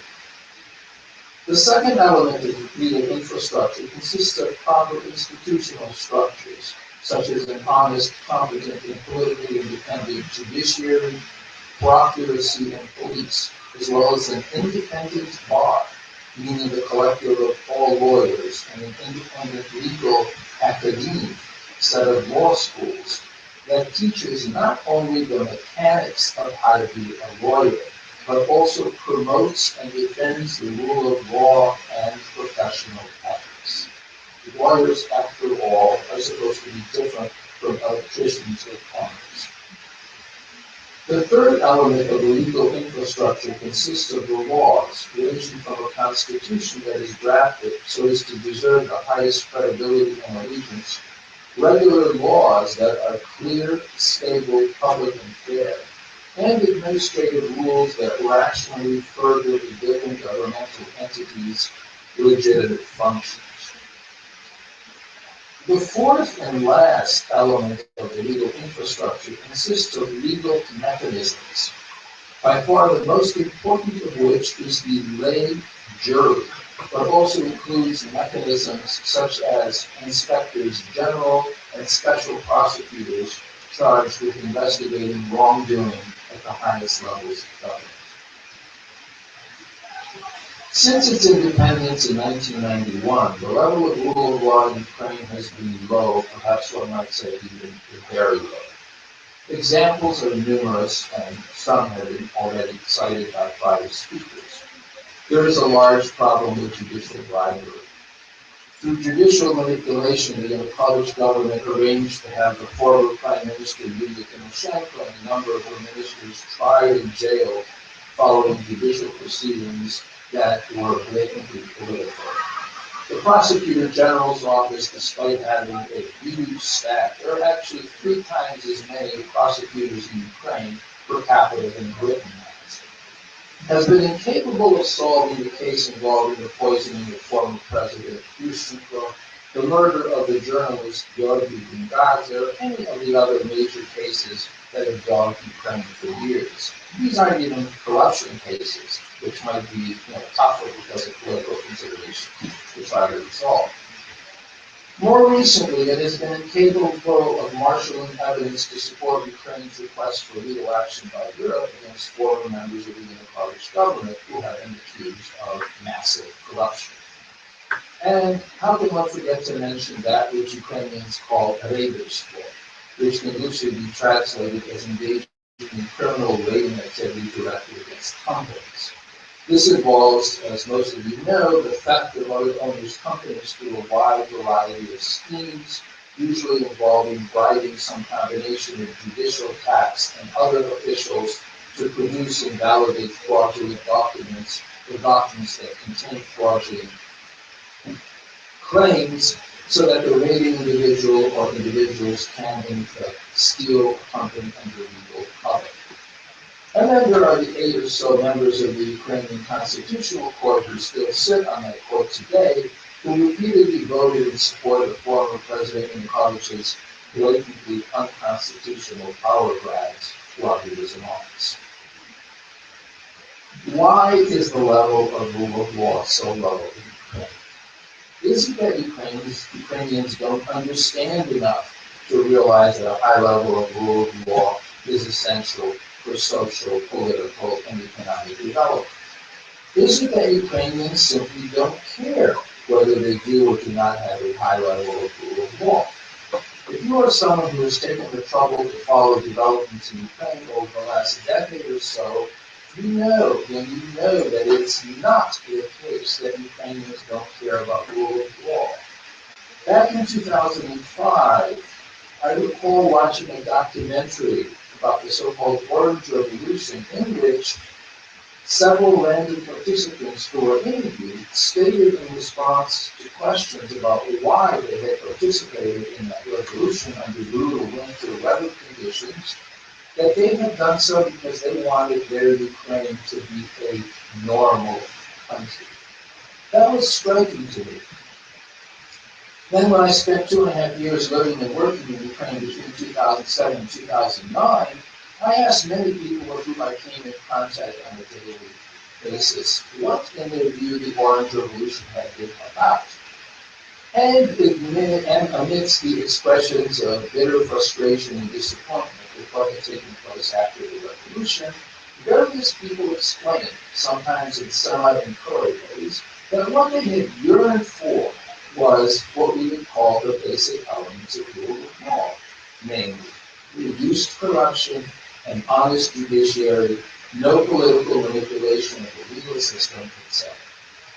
Then, much more recently, when the Euromaidan took place 2 years ago, there was no longer any individual in support of whom the protesters had taken to the streets and barricades, as had been the case back in 2004, when the crowds chanted Yushchenko in response to stolen elections. Now, in 2013-14, it was explicitly and repeatedly stated by protesters that the protests were about a desire to live in a normal country. That is to say, a country in which it would be possible for its citizens to live with dignity and enjoy the rationality and predictability in daily life that adopting European values represented to them. Now, although it will not be necessary for us in the West clearly to understand and be able to articulate what rule of law is, given that we have high levels of it, and given that over the centuries it has been institutionalized and internalized in our societies, it is, however, necessary for us to be able to do so if we want to help Ukraine or any other developing country significantly to increase or improve its level of rule of law. And if we wish to be helpful, we should begin by guarding against the use in Ukraine or any other developing country of the phrase rule of law used as a platitude, as something almost as meaningless as the flag which too often it is so used. In order intelligently to be able to discuss rule of law in the Ukrainian context, it is necessary to understand why the level of rule of law has been so low there. Somewhat ironically, a comparison of two famous criminal legal trials, each of which took place in the same place, in Kyiv, although almost a century apart from each other, helps to highlight the nature of the problem. Let me then ask you to imagine that you are sitting in a courtroom in Kyiv in which a criminal trial is taking place. The courtroom is packed to the rafters. For weeks and months leading up to the trial, the government and some newspapers have been vilifying the defendant.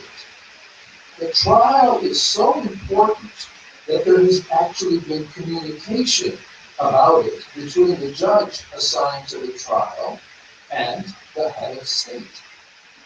And the trial has attracted international attention as well as international condemnation. Can you guess which trial I am thinking about? Actually, I am thinking about a trial that took place slightly over 100 years ago in Kyiv. It was the famous trial of Mendel Beilis. Beilis was a Jewish Ukrainian who was arrested by the Tsarist Russian secret police and charged with having murdered a young Christian boy for the supposed purpose of using his blood in a Jewish ritual. The trial was a sensation at the time. The anti-Semitic Tsarist Russian government very much wanted and expected the trial to result in a conviction.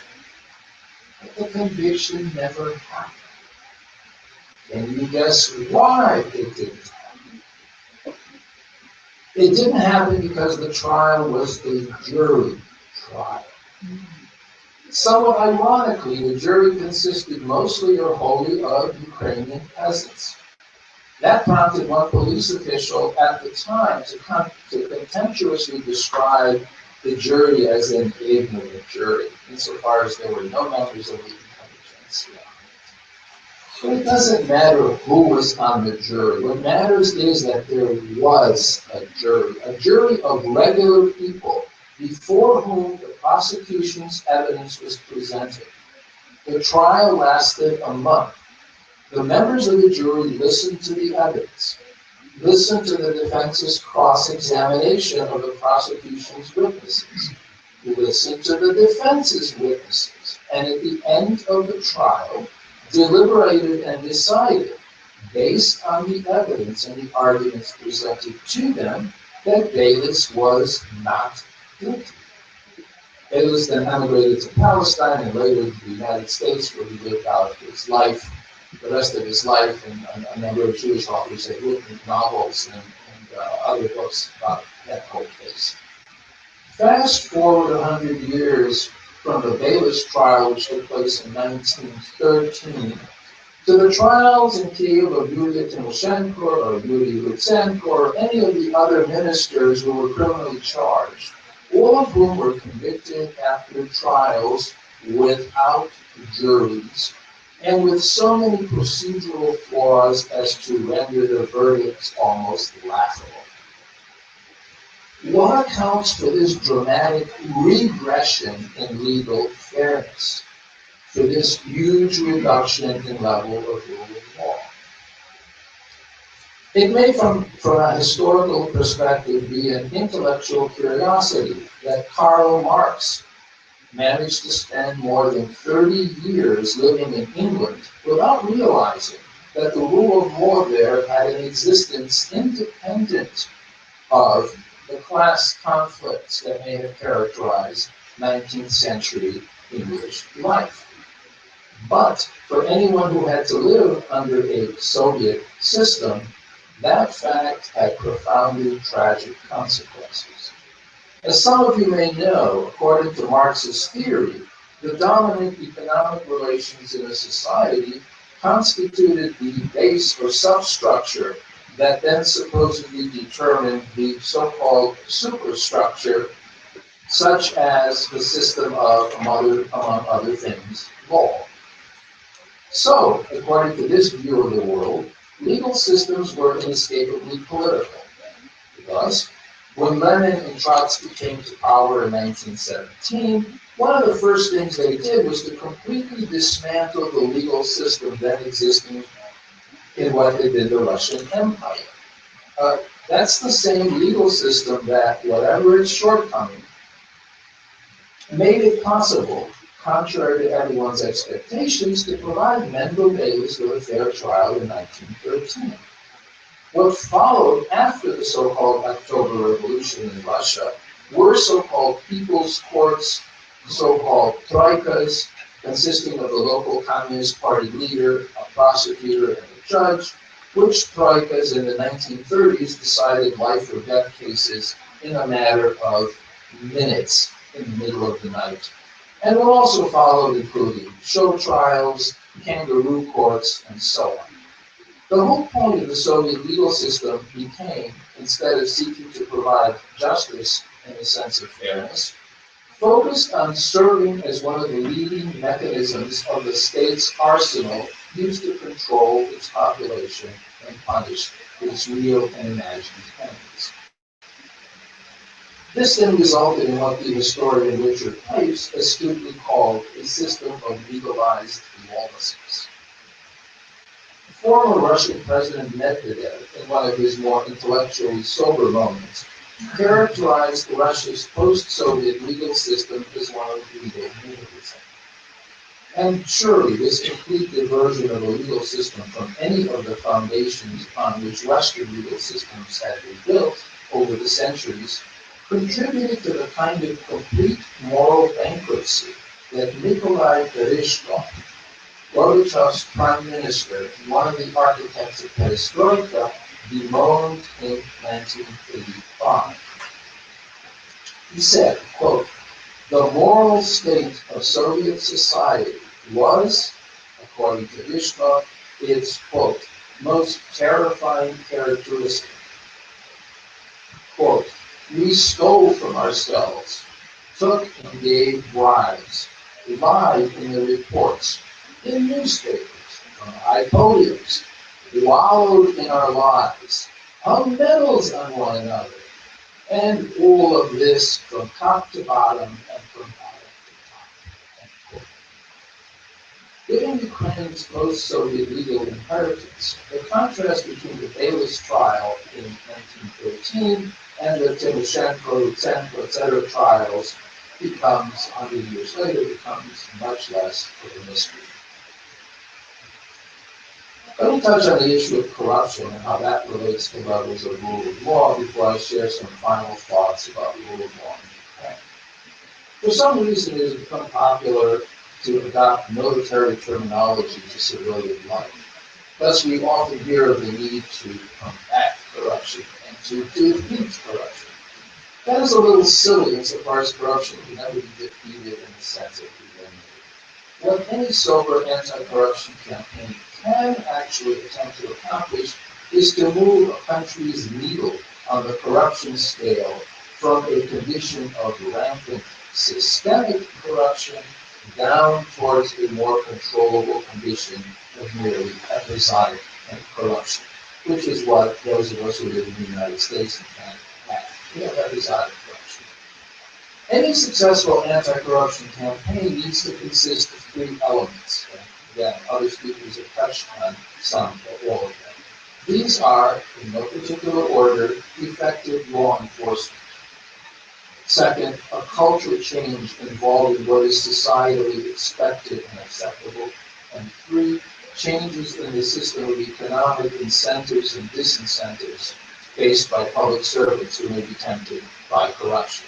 Obviously, we're talking about adequate compensation. It is, of course, the first of these, the state of the criminal legal system, that relates directly to the issue of rule of law. Without a judiciary and prosecution service characterized by integrity, professionalism, and a commitment to justice, an anti-corruption campaign can and probably will become just part of a retributive partisan warfare. And a competent defense bar that is independent of government influence is obviously also essential, as are fair procedural rules. I began my presentation today by talking about how the term rule of law may, in the development context, have acquired the character of a platitude. That Ukrainians and similarly situated people may use the term in that fashion should not, in all fairness, be surprising. Those of us who may have an interest in helping them to reform their society out of, among other reasons, empathy for the considerable sacrifices that they have recently made to try and move Ukraine towards a rule of law society, have much less of an excuse if we allow ourselves to trade in platitudes, however well intentioned. What then needs to be done? Perhaps the best way of characterizing what needs to be done is captured by the phrase tough love. The time has long passed for us to pretend that Ukraine's post-Soviet legal system is a functioning legal system in the sense of it containing the basic characteristics of a legal system created and maintained to administer justice in the sense of fairness. Happily, there has over the last year or so developed a group of lawyers and journalists in Kyiv who are openly calling for a fundamental restructuring of the entire legal system. Their efforts should be supported, encouraged, and defended. As some of you may have seen over the last half year, Kyiv Post has run on a quarterly basis a series of just extraordinary articles about the legal system, in which some of the leading lawyers in Ukraine are calling for the entire system to be thrown out the window and for the importation of a different legal system. Now, how realistic that is a separate issue, but at least finally, after 20-some years, serious people in Ukraine, people who actually have to deal with the legal system on a daily basis, have come to the conclusion that the whole thing is fundamentally reformed. Such restructuring and radical recreation of the Ukrainian legal system must touch all aspects of that system, beginning with how and what law schools teach in Ukraine, all the way up to how constitutional court judges are chosen. This is a mammoth enterprise, but it must be commenced immediately, because without it, foreign investment will remain limited, economic stagnation will prevail, democracy will just hobble along, and the effort to reduce corruption will be handicapped. Are there specific actions that should be taken immediately? Yes. Let me mention just two. First, what we refer to as due process rules should be enshrined in the Ukrainian constitution or adopted as part of both criminal and civil codes. It is simply shocking to find out that just a couple of months ago, none other than the Ukrainian National Bar Association stripped a lawyer of his law license without getting prior notice, without providing him with an opportunity to be heard, and because, of all things, the lawyer had questioned the very same National Bar Association that then took his license away. This is barbarism. This is barbarism. This is legal barbarism. That in no civilized country that pretends to have a legal system should take place. That a bar association can act in this fashion is beyond astonishing. But leaving the specifics of this case aside, if the foundational principle of due process were ingrained in every law student's head and brain, something like this, as well as many other outrages, such as the neighbor's court, etc., would not take place. The second action that Ukraine should take with respect to the legal system is to adopt a standard lay or civilian jury system in which a jury, whether it's 6 or 8 or 12 civilians, decides all criminal cases involving penalties of more than 1 year in prison, and in civil cases, if and when the parties wish to avail themselves of the jury. Ukraine's current post-Soviet mini jury system involving a 5-person jury consisting of 2 professional judges and 3 civilians, where the 3 lay jurors cannot even override the position of the 2 professional judges on the jury, is not a jury system. It is a pseudo-jury system. It is time for courts in Kiev and elsewhere in Ukraine to at least catch up to where they were 100 years ago during the Davis trial.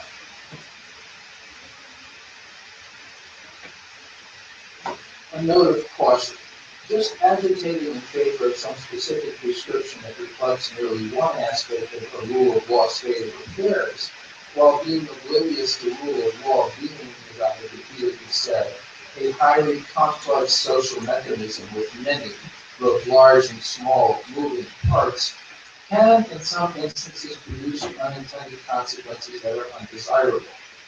Thus, to return to an example I have cited earlier, an unintended consequence of simply militating in favor of judicial independence as the end-all of a well-functioning judicial system, without recognizing that where judges have not been steeped in a culture of integrity and professionalism, can be that such independence is misunderstood to provide for impunity for graft.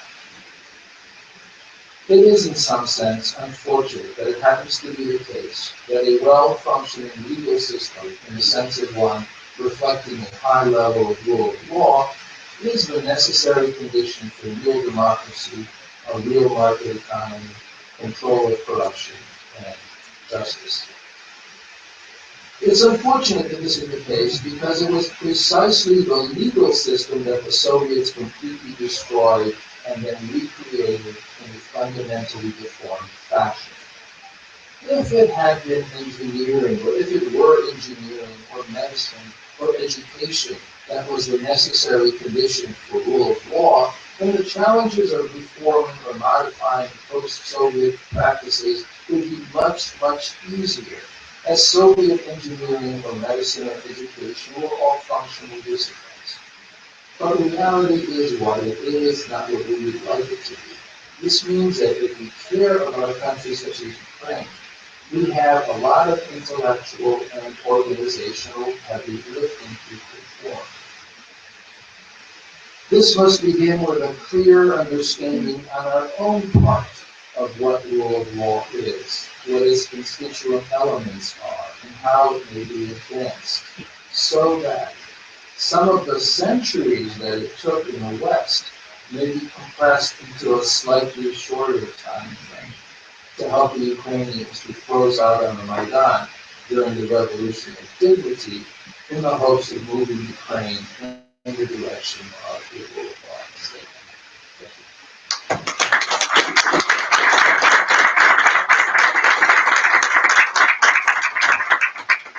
We do have time for some questions. Question. First of all, thank you so much for bringing up Mr. Vishnevsky case. And I think he didn't even criticize the bar. He just brought up the law ethics in the bar, not even in that specific, but among the attorneys.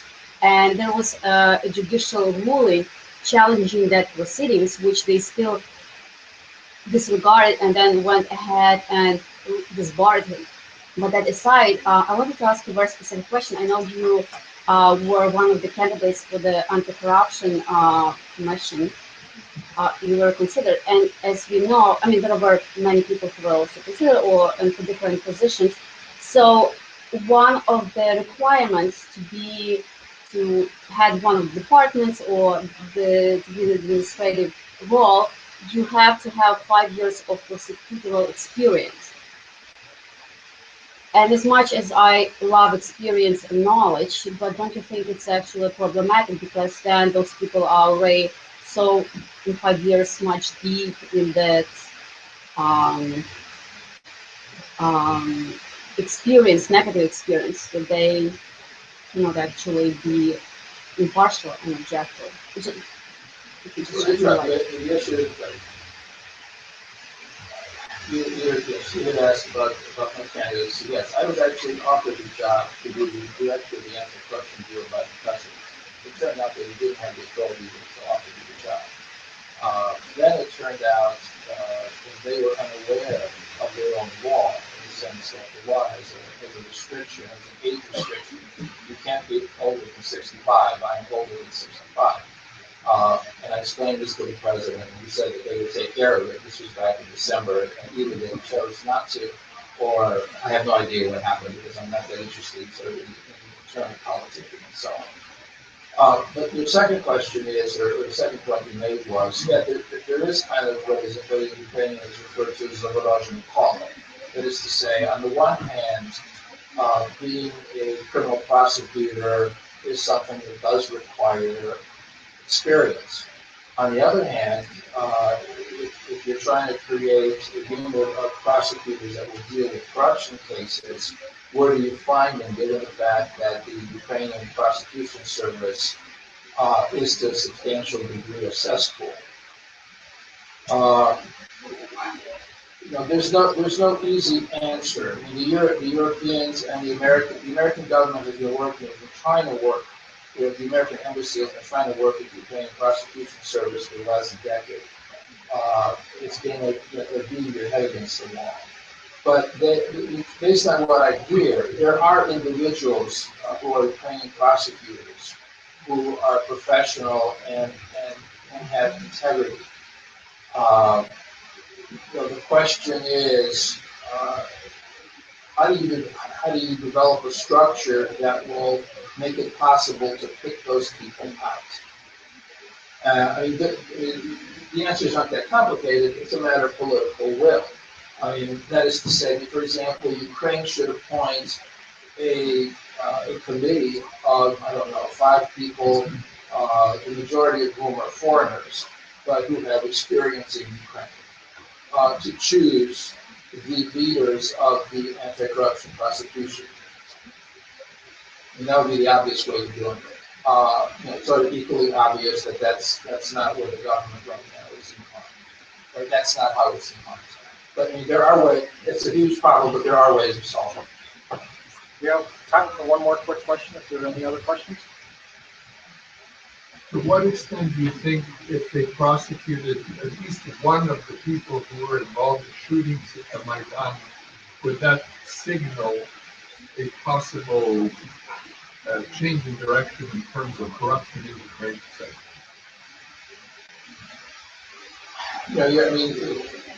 You're asking me sort of a public relations question. I mean, I don't know what the reaction amongst the Ukrainian population would be. There's no short of running a survey. There's no way of knowing. But people have said over and over and over and over again, both people higher up as well as people on the street, that not a single bandit has gone to jail. More than one have to go to jail. But they have to go to jail, as I tried to explain both to the president and his people. I don't know whether any of you, I don't know whether any of you heard this once. Yes, people have to go to jail, but it's absolutely essential that happen in a fair fashion. Just because I'm convinced that she's a so-and-so and has $10 million under her mattress doesn't make it so. Somebody should have to prove that she actually has $10 million under her mattress and that she's the one who put it there, and so on and so forth. So as I tried to explain to them, it's critical to get this anti-corruption bureau going. You need it to function as detectives in an honest competent fashion, but you also need honest and competent prosecutors, and you need a unit of corruption judges who are likewise honest and competent, that are specially assigned to deal with prosecution cases. And I argued strenuously for the need for lay juries for those kinds of cases, so that it would be clear to the entire population that whoever it was who was brought before the court had a fair shake. The response I got was that Ukrainian society was not matured enough for juries to be used. I didn't have an opportunity to debate that point. That's not why I was there, but I mean that's a ridiculous. Thank you again, Dr.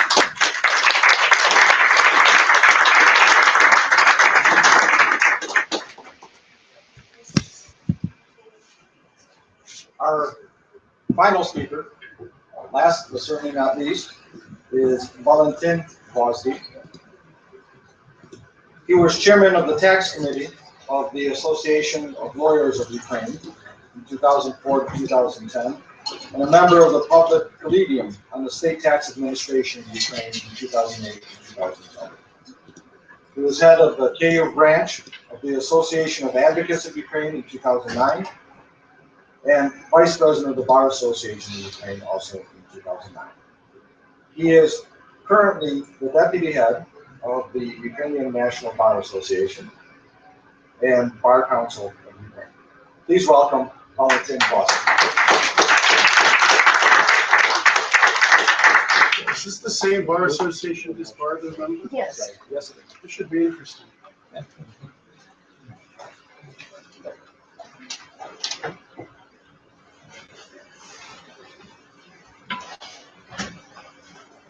Доброго дня, шановні колеги. Дякую говорити українською мовою. Я сподіваюся, більшість з вас розуміє українську мову, українсько-американська асоціація юристів. Дозвольте мені представити себе, мене звуть Валентин Гвоздій. Я є заступником голови Української національної асоціації адвокатів України. І мені дуже приємно, що для мого виступу тут наша організація була згадана. І я буду мати можливість обов'язково прокоментувати в процесі свого виступу деякі спільних питань, оскільки я спостерігаю той факт, що інформація, яка подається, не завжди подана є з двох сторін, і тому здається, що є якісь порушення чиїхось прав, або є перекручення якоїсь інформації. Але ми зараз це спробуємо проговорити на свій час, і я буду з вашим розпорядженням готовий відповісти на будь-які запитання. Перш за все, я б хотів сказати і розпочати трошки про історію створення Національної асоціації адвокатів України, яка є дуже цікавою. І тут важливо розуміти, що європейська модель побудови адвокатур, так званих барів, дуже серйозно відрізняється від американської моделі, де, наприклад, до бару приймаються так звані суди, а асоціацій адвокатів може бути дуже багато, і не членство не є обов'язковим. В Україні все зовсім по-іншому. Національна асоціація адвокатів України і є by itself bar, яка приймає до бару або вирішує дисциплінарні процедури, про які ми вже сьогодні почули. З 1920-х років ще до Радянського Союзу, безперечно, адвокатура в Україні була насправді залежною від держави та тоталітарно контрольована нею як модель. І вона не могла в таких умовах виконувати основну функцію захисту прав людини в державі. В 90-х роках, коли Україна здобула свою незалежність, Україна спромоглась прийняти закон про адвокатуру, який значно покращив ситуацію, але не прибрав вплив держави на адвокатуру. Оскільки вплив держави на адвокатуру на підставі закону 90-х років залишався через те, що кваліфікаційно-дисциплінарні комісії, з яких будувалася українська адвокатура, як такого бару не було, вони ці комісії складалися з представників держави, представників суддів, обласних рад, Міністерства юстиції, які складали більшість у цих кваліфікаційно-дисциплінарних комісій. І тому говорити про незалежність української адвокатури за всі 20 років української незалежності нам особливо не приходилось. Ми дуже довго чекали нового закону про адвокатуру в Україні, оскільки в 1995 далекому році Україна взяла на себе одне із важливих зобов'язань при вступі до Ради Європи створити незалежний ПАД, незалежну адвокатуру в країні, побудувати Національну асоціацію адвокатів. Тільки через 17 років з моменту, як таке зобов'язання було взято, Україна його виконала. Безперечно, Україна не хотіла це зобов'язання виконувати раніше, оскільки було дуже зручно, коли адвокатура в країні є залежною від держави.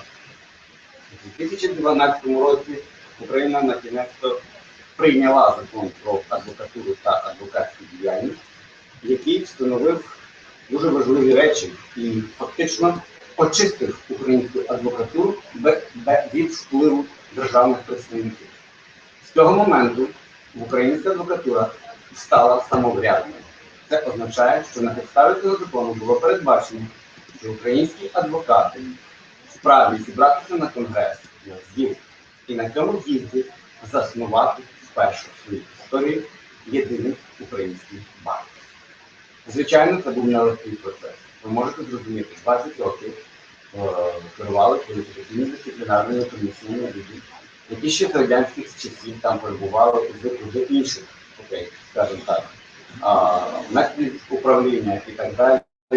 І ще з радянських часів керували деякі з них адвокатурами регіону. І це було дуже важко здійснити цей перехідний період від тієї радянської старої моделі адвокатури до нової сучасної європейської моделі, яку було розроблено за допомогою Європейського Союзу. Венеціанська комісія високо оцінила і погодила модель, яка сьогодні є в Україні. І ця модель, зараз я розкажу, як побудована і як вона діє. Це вже дасть велику частину відповідей на ваші питання.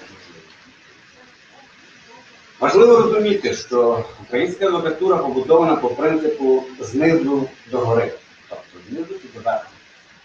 Всі адвокати України мають право на принципах самоврядування, приймати участь у виборах та формуванні всіх без винятку органів адвокатського самоврядування. Ми є повністю самоврядною організацією. Національна асоціація адвокатів України сьогодні складає майже 40 тисяч адвокатів.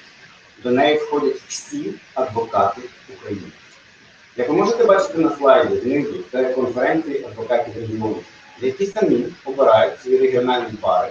Вони обирають свої регіональні кваліфікаційно-дисциплінарні комісії та регіональні комісії ревізійні, які перевіряють їх бюджети.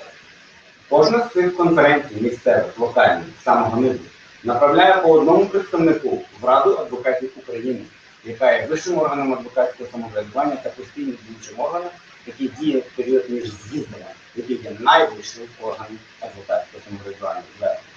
Найвищий орган адвокатського самоврядування, Конгрес Соціальних, складається з делегатів, які посилаються конференціями адвокатів регіону для участі у ньому. Вища кваліфікаційно-дисциплінарна комісія, як апеляційний орган щодо кваліфікаційних та дисциплінарних процедур, також формується виборчим шляхом через делегування до його складу одного представника з 27 регіонів України. Так само формується Вища ревізійна комісія адвокатів України. Голова Національної асоціації та два її заступники, одним з яких є я, обираються Конгресом адвокатів України, тобто з'їздом адвокатів України. Це український з'їзд обирає цих трьох людей. Так само цей з'їзд обирає трьох інших керівників, це керівника кваліфікаційно-дисциплінарної комісії та його двох заступників, та голову Вищої ревізійної комісії України. Ми бачимо сьогодні, я би хотів сказати, що Національна асоціація з моменту свого створення дуже багато відбулося різноманітних подій, і їх було нелегко всі ці події пережити українським адвокатам, тому що це транзакційний період переходу від радянської моделі адвокатури до сучасної. І Національна асоціація сьогодні має на меті як така, яка включає всіх адвокатів України, на своїй меті має одне із важливих завдань – це В першу чергу, інституційний розвиток української адвокатури як такої, оскільки раніше, як коли не було національної асоціації, не було кому відстоювати права адвокатів, не було кому їх захищати. Ми бачимо, як одна із своїх найважливіших завдань сьогодні – захист прав адвокатів, розширення адвокатських гарантій. Можливо, для розвинутої країни це звучить дивно, але для України, яка наразі порушує права не тільки людини, але і адвокатів, це дуже і надзвичайно важливо.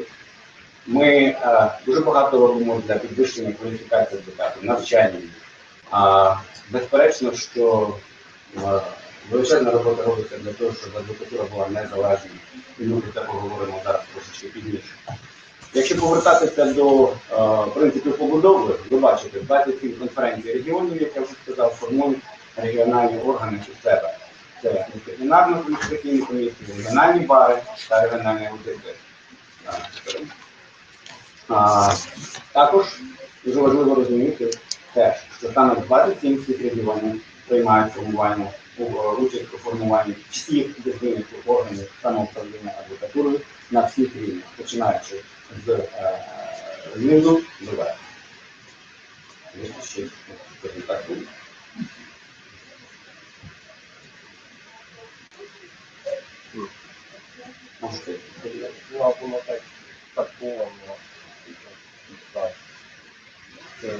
Окей. Я би хотів зараз сказати, що ми сьогодні говоримо про верховенство права. І попередній виступаючий звернув справедливу увагу на те, що надзвичайно важливим є одним із механізмів існування і встановлення верховенства права є незалежна адвокатура як така. Для того, щоб адвокатура була дійсно, дійсно незалежною, вона повинна мати певні гарантії свого існування та свого функціонування. Одним із таких гарантій є основоположні права адвокатів, такі як захист адвокатської таємниці, такі як захист від обшуків, від арештів, від затримань, від вилучення документації, яка регулює адвокатську клієнтську таємницю.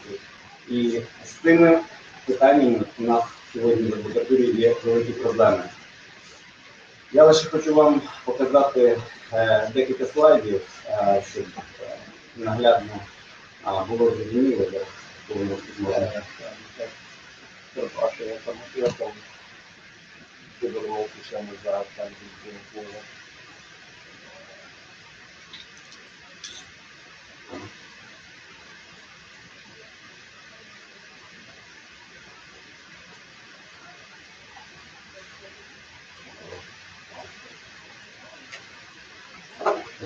Поки влаштовується презентація, я б хотів сказати і пояснити надзвичайно важливу роль з'їзду адвокатів України.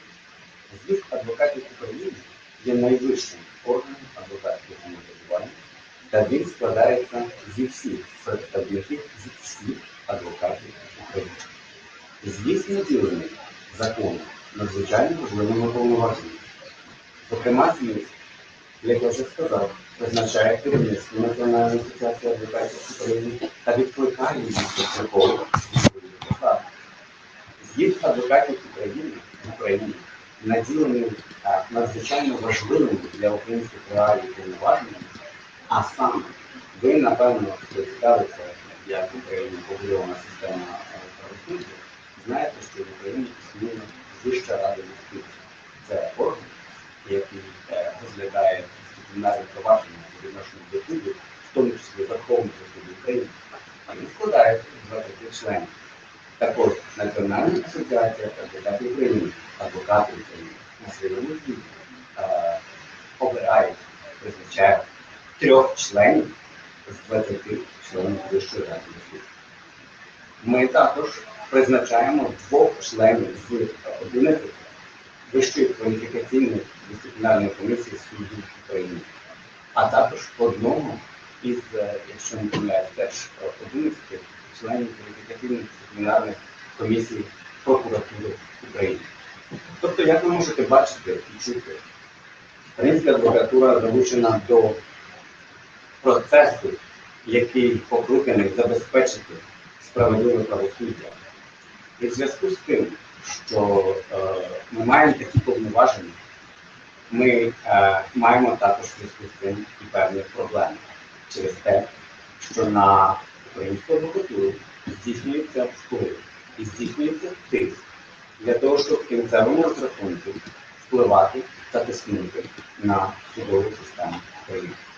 То є надзвичайно важлива проблема, надзвичайно важлива ситуація, яку потрібно обговорювати, і я зараз спробую вам про це розповісти більш детально. Сподіваюся, презентація відновиться, і я можу показати деякі неважливі речі.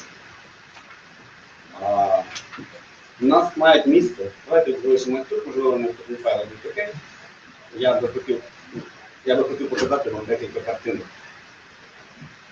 Здогадайтесь, що це? Це офіс адвоката. Це офіс адвоката, це відбулося 2 місяці тому назад. А в одної з юридичних адвокатських контор завітали представники прокуратури. Вони зробили обшук. Вони для того, щоб потрапити в його офіс, зверніть увагу, вибили не двері, вибили стіну. Це неможливо спостерігати просто так спокійно. Що ці люди там робили? Вони робили те, що вони хотіли. Вони отримували... Можете назвати ім'я адвокатської контори, щоб бути більш специфічним? Так, ця контора називається Мороз та партнери. І вона знаходиться в місті Харкові. І адвокати звернулися до Національної асоціації, щоб ми їх захистили. Ми звернулися скрізь, куди ми могли звернутися в рамках нашої компетенції. У нас немає спеціальних повноважень когось карати. Ми лише можемо це питання публічно піднімати як організацію, яка об'єднує українських адвокатів. Ви бачите слідчі, наприклад, на цій картинці, які переглядають всі адвокатські досьє, всіх справ, які цей адвокат вів. Це ніщо інше, як порушення адвокатської таємниці. Коли ми говоримо про rule of law в Україні, ми повинні в першу чергу говорити про те, що адвокатура як складовий механізм цієї системи сьогодні не є захищеною. Ми можемо вам це зробити через діючу законодавство. І ви бачите наглядність цього. Що Національна асоціація робить для того, аби прийняти участь і максимально сприяти в процесі встановлення верховенства права в Україні? Національна асоціація на сьогоднішній день бере участь і підтримує, і є ініціатором таких цікавих проєктів, як судовий монітор та відкритий суд. Це проєкти, які сьогодні підтримуються Європейським Союзом та Радою Європи, а також іншими міжнародними інституціями. В чому полягає ця робота? Ця робота полягає в тому, що для того, аби суспільство чинило такий громадський супервіжн на суддів, суспільство повинно бачити судочинство, як воно йде, як воно відбувається. Нещодавно у нас відбулися зміни, і в судових процесах наразі є дозволеним фільмувати та записувати сам процес без дозволу суду. Того в нас раніше не було. Суддя вирішував, чи можна записувати, чи не можна. Сьогодні будь-яка особа, яка перебуває в залі судових засідань, може здійснювати без дозволу суду аудіо та відеозапис. Створені мобільні групи, які їздять по всій Україні, по всіх судах, просто заходять в суд, заходять в судове засідання та фільмують судове засідання і стримують його, як ми зараз стримуємо нашу конференцію. Так дає можливість людям побачити, як судді і справляють правосуддя насправді. Чи вони є хамами в судовому засіданні, що часто буває так, чи вони є високопорядними, чи вони задовольняють клопотання, чи вони безпідставно не відмовляють. Це є відкритий судовий монітор судового провадження в Україні. І це сьогодні українська адвокатура робить і здійснює. Ми співпрацюємо з величезною кількістю європейських інституцій. Ми є учасниками великої кількості програм. Ми дуже вдячні сьогодні всім нашим міжнародним партнерам. Тут є і Рада Європи, і CBE, International Bar Association, за велику підтримку, яку надається нам, яку ми отримуємо від цих організацій. Але я зараз би хотів би зупинитися на одній надзвичайно важливій темі безоплатної правової допомоги в Україні. Я хотів би звернути вашу увагу, що існуюча сьогодні система безоплатної правової допомоги в Україні є надзвичайно серйозною загрозою як верховенству права в кінцевому випадку, так і правам людини, зокрема. Я спробую вам зараз пояснити дуже швидко, в чому полягає моя позиція. У нас сьогодні в українській адвокатурі є відкритий конфлікт в пресі з Міністерством юстиції на цю тему.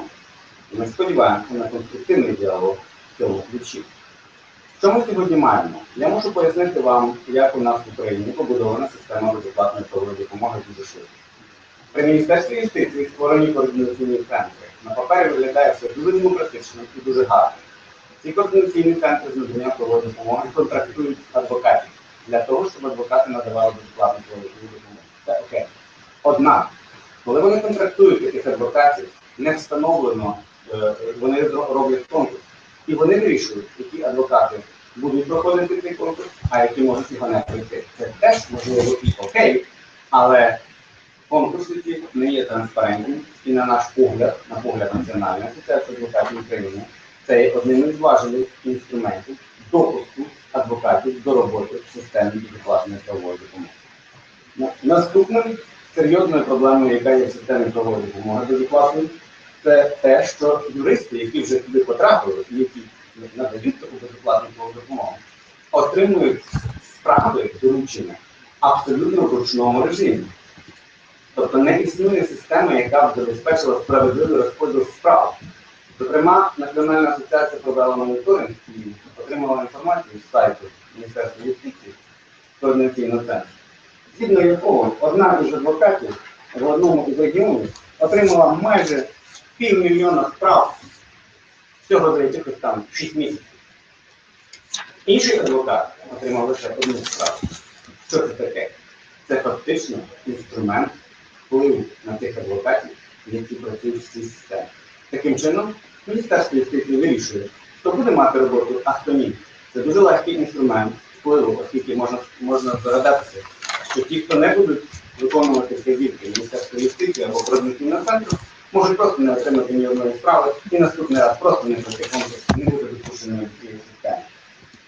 Все це означає, що до системи безоплатної правової допомоги ближчим часом, за словами міністерства, планується бути залучені більш ніж фактично 1/3 адвокатів України. Всі ці корупційні механізми, які існують сьогодні в системі безоплатної правової допомоги, а зараз я вам ще скажу про фінанси, які використовуються надзвичайно неефективно, сприяє тому, що координаційні центри фактично впливають на адвокатів у цих процесах. І коли ви бачили, як побудована українська адвокатура, то коли завтра адвокати зберуться на місцеві конгреси, і 1/3 з них буде керована Міністерством юстиції, неважко зрозуміти, який вплив буде здійснено цим Міністерством юстиції на адвокатів. І будуть з Міністерства юстиції давати вказівки нам, кого нам обирати на з'їзд, кого нам обирати в Вищу раду юстиції, кого нам обирати у всі навіть нижчі органи адвокатського самоврядування. Це не пусті слова, це реальність, з якою ми вже зіштовхнулися під час останніх звітів, коли наші делегати звіту отримували такі вказівки від представників координаційних центрів. В кінці кінців це буде призвести до того, що Міністерство юстиції зможе здійснювати контроль над судовою гілкою влади і частини. Оскільки саме вона буде мати шалений вплив на вибір 3 членів Вищої ради юстиції, які можуть змінити судді. Дуже простий він, але креативна, придумана ідея, яка була запущена в 2011 році за часів Януковича і вміло підхоплена сьогоднішніми чиновниками Міністерства юстиції, які всіляко намагаються перекрутити інформацію, подати в пресу, витрачають державні гроші, до речі, на переклад цієї інформації на англійську мову, що в тому числі до вас віддавається. І я відчув зараз певну налаштованість навіть в цьому контексті деяких наших гостей, перекрививши її, заявивши, яка в нас гарна система безоплатної правової допомоги. Але це не так. Звернемо увагу на оці цифри, будь ласка. 1 година роботи адвоката в системі безоплатної правової допомоги складає $1.20. Ви можете це собі уявити? Чи то є кореспондованість до реальності? В той час, коли в серпні місяці Міністерством юстиції координаційним центром закритий тендер на ремонт приміщення цього ж центру на $1 мільйон. Скажіть, будь ласка, а це гроші державного бюджету, а це гроші міжнародних спонсорів, а це проєкт UABA, який теж допомагає Україні. У мене є питання. Я думаю, що в країні, яка зубожіла, ми сьогодні почали нашу конференцію з фільмів з війни, ніякого морального права держава не має використовувати $1 мільйон на ремонт та облаштування коштів. Звертаю увагу, що не є офіцер адвокатів. Це офіцер. 49% зі всіх коштів річного бюджету, згідно даних, які є на сайті Міністерства юстиції, витрачається на чиновницький апарат в цій системі безоплатної правової допомоги. Ви можете собі це уявити? Саме велика проблема – це порушення адвокатської таємниці в процесі надання безоплатної правової допомоги. Керівниками координаційних центрів є люди, які зачасту навіть не мають юридичних освіти. Це ілюстровані прокурори, яких звільнили. Це колишні міліціянти. Є навіть люди, які взагалі мають відношення до юридичної професії. Але за документами, які прийняло Міністерство юстиції, ці люди вправі переглядати справи клієнтських і адвокатів, що є нічим іншим, як порушення адвокатської таємниці. Пане Анатолій, привід, слава речі. Пане Гвоздій, будь ласка, вибачте, що я вам перебиваю, але нам лишилося 10 хвилин нашій програмі. Я Чи думаю, можете я нам пояснити, в чому Андрій Вишневський провинився, що ви забрали йому права? Я дуже дякую за ваше запитання, обов'язково не розповім по завершенню презентації. Сьогодні ми бачимо, що $15 мільйонів витрачається в рік на безоплатну правову допомогу, з яких лише 5 мільйонів – це є оплата адвоката. Майже 10 мільйонів витрачається на саму систему. Національна асоціація адвокатів України сьогодні це нова, динамічно розвиваюча організація, яка наразі завершує і за допомогою Європейського Союзу розробку стратегічного плану свого розвитку. І цей стратегічний план передбачає надзвичайно важливі речі. У ньому планується відкрити фінансові всі питання нашого фінансування. Звертаю увагу, ми не фінансуємося з держави, ми не отримуємо жодних коштів донорів, ми фінансуємося виключно за свої внески. Ми не отримуємо жодного зовнішнього фінансування наразі. Я б хотів звернути увагу, що ми плануємо розширити кількість комітетів. У нас цього немає, не було. Я знаю, що, наприклад, тільки в Нью-Йорк-Сіті бар понад 100 комітетів. В Національній асоціації ми їх тільки починаємо будувати. Ми розбудовуємо програму партнерства, яка буде передбачати можливість для юридичних фірм стати партнерами Національної асоціації і підтримувати таким чином Національну асоціацію і починання всіх проєктів, які вона робить. Ми особливий фокус робимо на молодь, тому що для того, щоб мислити по-новому, мислити по-іншому, мислити сучасно та діяти і робити правильні речі, будувати верховенство права, нам потрібно, щоб наша молодь, ті, які завтра прийдуть і будуть складати українські адвокатури, будуть адвокатами, мали всі можливості доступу до своєї професії. Звертаю увагу, що згідно закону, який планується бути прийнятим вже найближчим часом, в Україні планується ввести виключне право за адвокатами на представництво інтересів в судах. У нас його ще немає. І коли такі зміни, сподіваюся, будуть прийняті, а це зазначено в стратегії президента України, яку він затвердив у судовій реформі, то чисельність української адвокатури, за моїми підрахунками, сягне 100 тисяч адвокатів. І це дуже важливо, тому молодь – це наш основний фокус. Зовнішні комунікації.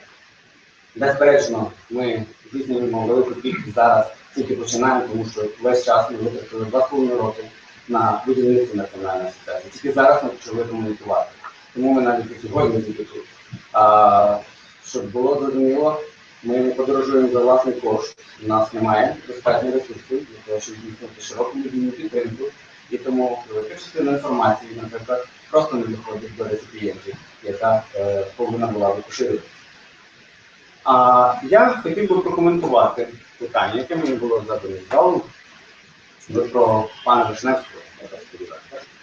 Я хочу вам пояснити, якщо ви уважно слухали мою презентацію, то звертаю вашу увагу на те, що Українська національна асоціація то є асоціація, яка включає всіх 40 тисяч адвокатів України і побудована виключно за принципом децентралізації. То означає, що кваліфікаційно-дисциплінарна комісія Київської області, яка прийняла відповідне рішення, ніяким чином не перебуває ні в якому підпорядкуванні Національної асоціації адвокатів, саме її керівництва. Жодної підпорядкування. Вона сформована транспарентним та демократичним шляхом виборів у себе там у регіоні. Зібрались адвокати Київської області на конференції локальні, обрали собі дисциплінарну комісію для того, щоб вона їх судила. І ця комісія здійснює свої повноваження. Дійсно, було прийнято рішення, я зараз радісно відповім на ці уточнюючі питання, не турбуйтесь. Цієї комісії Тудисбар, містер Вишневський. Я не маю права, як заступник голови Національної асоціації, коментувати це питання, оскільки я не маю таких перших повноважень, то не є моєю компетенцією. А крім того, наскільки я знаю, пан Вишневський, в Україні є процедура. Якщо комісія, в якій ти перебуваєш, тебе там прийняла дисциплінарне провадження, є апеляційна процедура до вищої комісії, яка складається з усіх адвокатів українських, теж є незалежною, або ти можеш піти одразу до суду і скажеш таке рішення, що пан Вишневський і зробив. І до винесення рішення в цій справі по суду я отримав себе будь-яких коментарів, тому що це будуть лише мої думки. Якщо вас цікавить моя особиста позиція, я тут перед вами виступаю, я з радістю, можливо, до неї поділився з вами. Я вважаю, що я не знаю обставин цієї справи і не читав рішень, яким його позбавлено права на здійснення адвокатської діяльності, але я б не став диктувати своїм колегам, які можуть щось робити або чого не робити, бо я не маю таких прав. А якщо говорити про те, за що пана Вишневського позбавили адвокатського підозру, тут прозвучало слово варварство, я б отримався від таких слів, оскільки їх адвокатів України є найвищим, а органи адвокатського самоврядування навіть прийняли резолюцію з приводу неприйнятності певних його висловлювань, але жодних вказівок, жодним органам щодо розгляду якихось скарг чи якихось інших речей, безперечно, ніхто не давав. І ми дочитаємо це рішення суду і побачимо, хай суд скаже, чи колеги Київської області правильно це зробили, чи вони порушили його права. Ви знаєте, за що йому забрали це? Можна я поясню? Можна я щось? Я знаю, за що його Можете забрали. нам пояснити? Можу. І це на подання пані Ізовітової, правильно? То ваша голова, ваша організація зробила це Трошки подання. неправильно, це є невірна інформація. Я знаю про статтю Київпошти, до якої зверталися мої попередні виступачі. І я вам повідомляю, що стаття була розміщена там у державній площі, організаційним центром, в інтересах пана Вишневського. Я його не захищаю, не звинувачую. Тут в залі є також присутній член дисциплінарної палати Київської області, який приймав участь у розгляді його справи. Я думаю, може задати багато питань. Але пан Вишневський в приміщенні Верховного суду України. На питання, за що я запитав. В приміщенні Верховного суду України, виступаючи на одній конференції, де я теж був присутній, і чув ці слови, заявив, що, якщо я правильно буду цитувати, то є в інтернеті, є на сайті, і можете почитати це. Адвокатура в Україні є в жалюгідному стані, на його думку, і вона є основною, нібито, корупційною ланкою в судовій системі. Ви з цим не згодні? Особисто я з цим не згодний. Але чи ви згодні, що він має право таке Це говорити? як відомо Я маю однозначне позицію, що кожна людина має право на свободу слова. Звертаю лише вашу увагу, що є в Україні законодавство частиною якого є законодавство Ради Європи, а саме Конвенція з прав людини Євромова, яка в своїй статті 10 надає нам і гарантує кожному право на свободу висловлювання. Чи не скористався пан Вишневський? Абсолютно, так. Однак, частина друга цієї статті 10 Конвенції говорить, що та свобода не є абсолютною і може бути і повинна бути обмежена, що підтверджується рішенням Європейського суду з прав людини в конкретних випадках, якщо це стосується висловлювань певних осіб, які не мають доказів, однак дискредитують судову систему України у своїх висловлюваннях. Але вона є судова система. Це не є судова система. Вибачте, будь ласка. Зокрема, пан Вишневський у своєму висловленні, що правильно це розуміє, сказав, основна корупційна ланка у судовій системі. Значить, якщо є корупційна ланка за його версією, то є той, хто дає так, і є той, хто його бере. А якщо судова система є той, хто його бере, то це є нічим іншим, як публічна дискредитація цієї судової системи. Я зараз не захищаю ні одну позицію, ні іншу, ще раз кажу. Я не приймав жодних рішень стосовно Вишневського. Я не маю жодної компетенції це робити чи не говорити. Але якщо ви є уточнюючи ще питання, я радий, що це У мене інше питання. Я дуже рада, що ви говорили, я знаю, що багато питань є, скористаюся яким book question. Так. Ні, я хочу, щоб це було офіційно задане питання. Я була адвокатом Віктора Смолія. Я дуже рада, що ви почали говорити про захист прав адвокатів.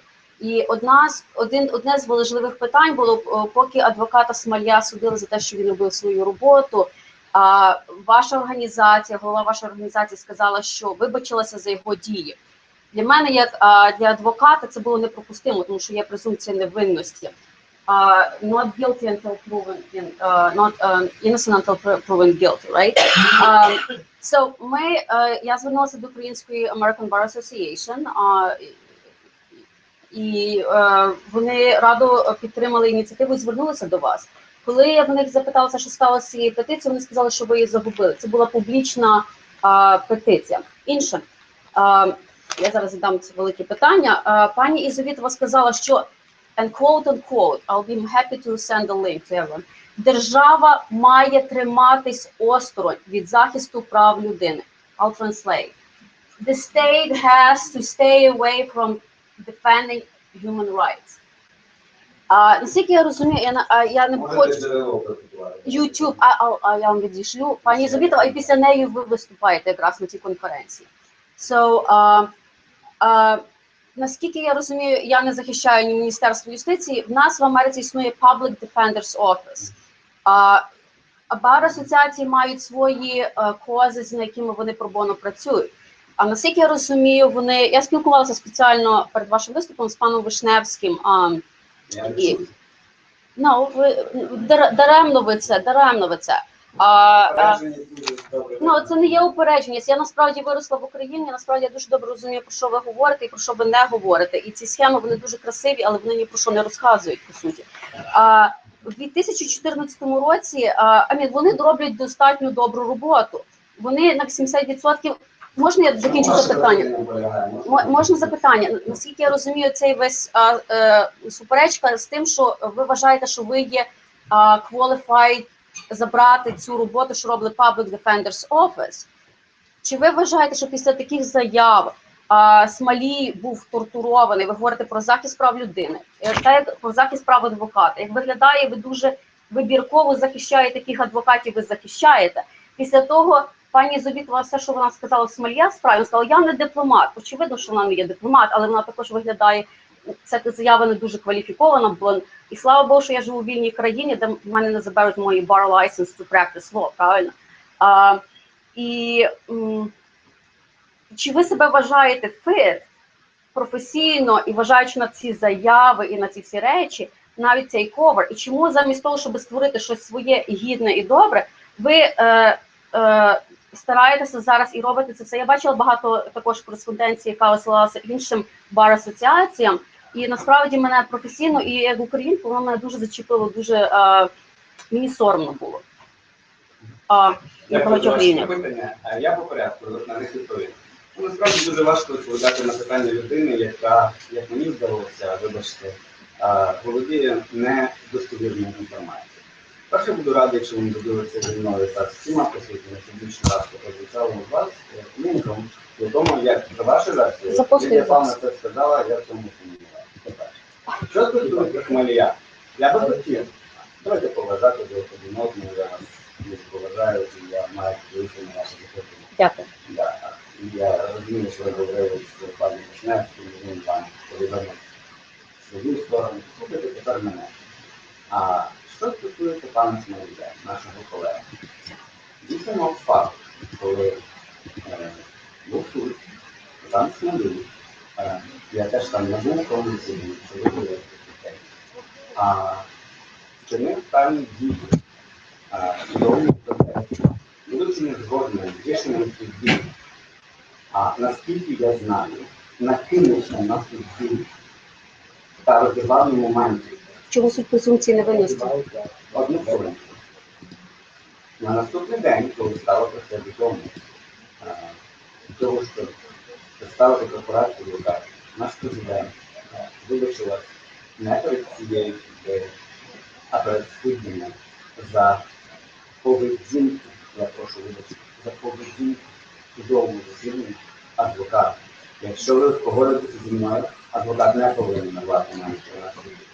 Наступне питання. В той час, коли Смолія судили, Національна асоціація займала гіперактивну позицію по його захисту.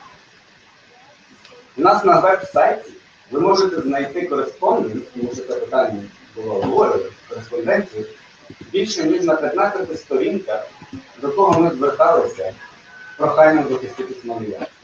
Ми це робили віддану, як і всіх інших наших колег. Що стосується, як ви сказали, що центри правової допомоги роблять грейдзон. Справді не центри роблять. Цю роботу роблять адвокати вашої. Правову допомогу надають адвокати. І ці адвокати роблять дійсно гарну роботу. Я дякую всім своїм колегам, українським адвокатам, які надають безоплатну правову допомогу. Ви повинні розуміти одну річ, відмінність, головну відмінність Америки від України. В Америці ми можемо мати скільки хочемо бар асоціацій. І одна з них тут, ми зараз вам на ній є, і я виступаю. На відміну від Америки, в Україні існує тільки бар асоціацій, яка і є бар by itself. Саме вона є цією офіційною, non-governmental, independent, self-governed organization, bar by itself. У нас не суд приймає екзамен. У нас судді складають свої іспити окремо. Прокурори взагалі ніяких іспитів не складають, а адвокати окремо. Тому в мене є дуже багато претензій до діючої системи безоплатної правової допомоги.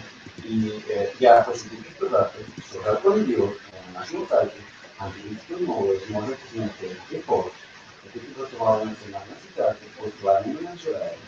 Я буду дійсно абсолютно детально викладено вся проблематика існуючої системи безоплатної правової допомоги. Я думаю, вам це допоможе зрозуміти трошки іншу сторону цих взаємовідносин, а не лише права однієї людини. Я боюсь, що я вже перебрав час, але я... Так, але я ще мав говорити до 4:15, і мене забере тільки 5 минут, бо ми ще маємо кілька минут на питання. Я ще якісь питання і ззаду. Ззаду вас, перший мав. Ви наступний будете.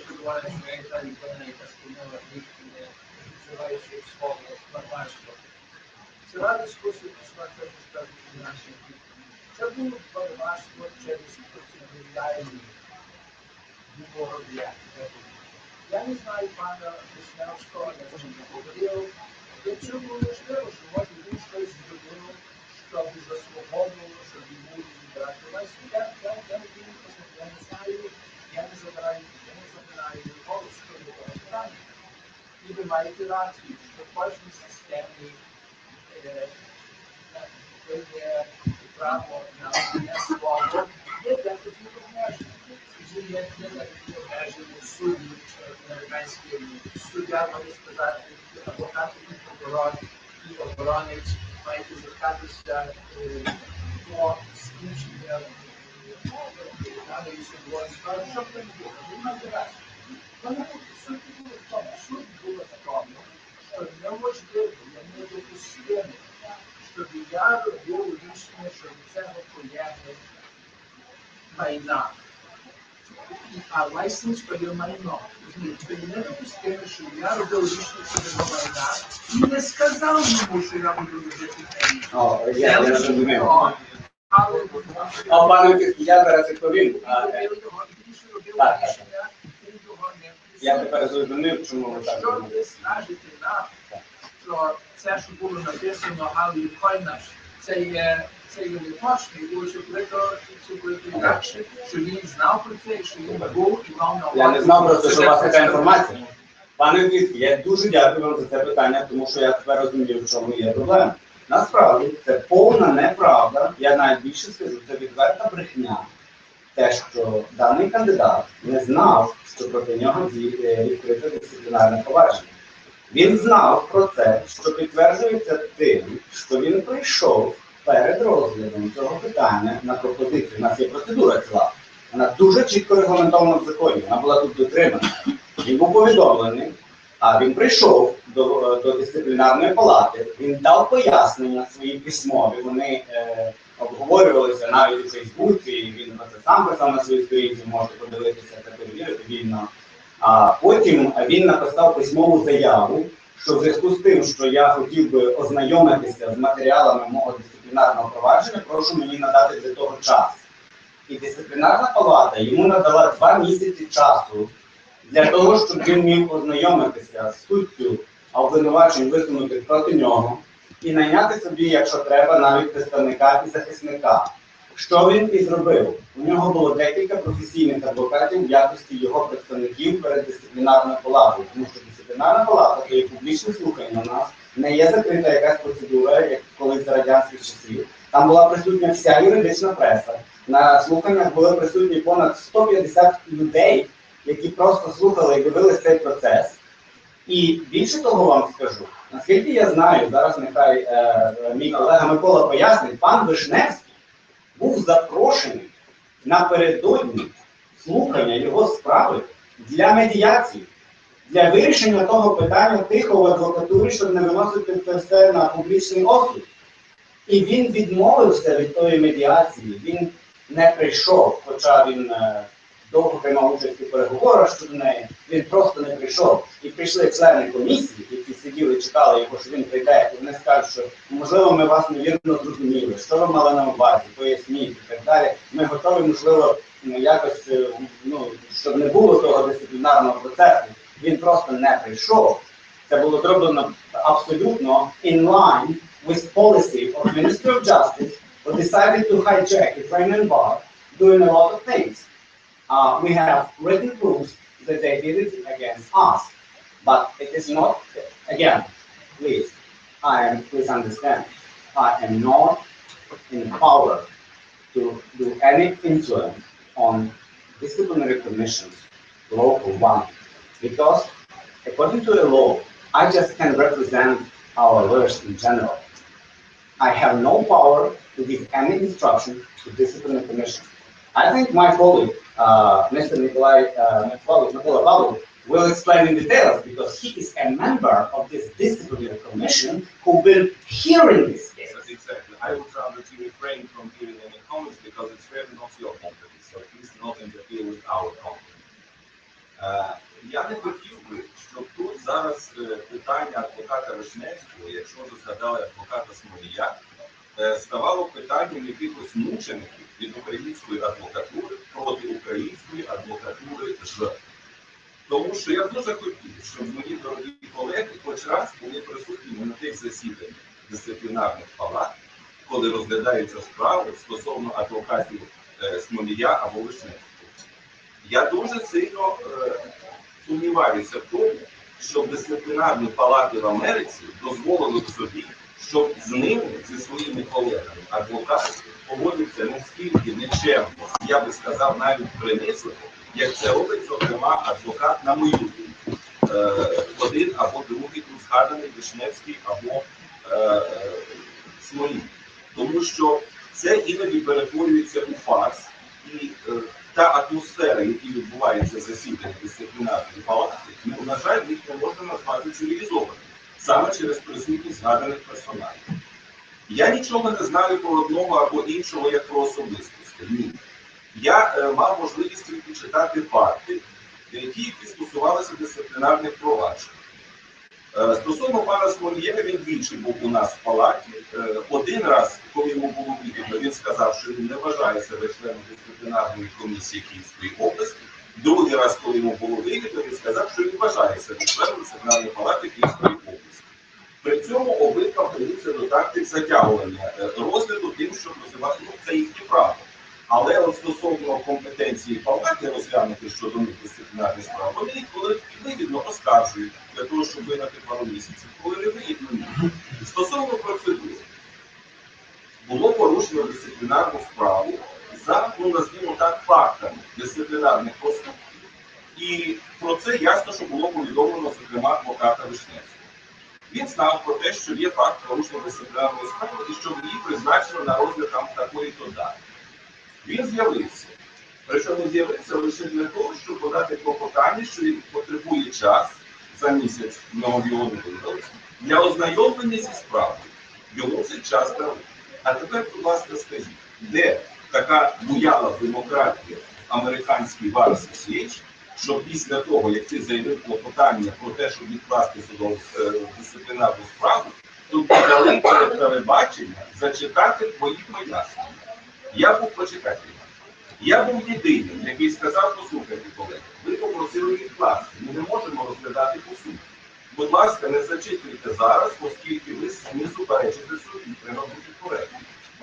Колеги мені сказали, ні, Микола, для чистоти експерименту, щоб нас не звинувачували в тому, що ми не демократичні, даймо йому зробити заяву. Я кажу, добре, пане колего, тоді, будь ласка, робіть цю заяву в такий спосіб, щоб це був політичний хід. Хай це не буде процедура, тому що мене протилежна сторона буде звинувачувати в тому, що після задоволення клопотання про відкладення я вам даю можливість висловитися.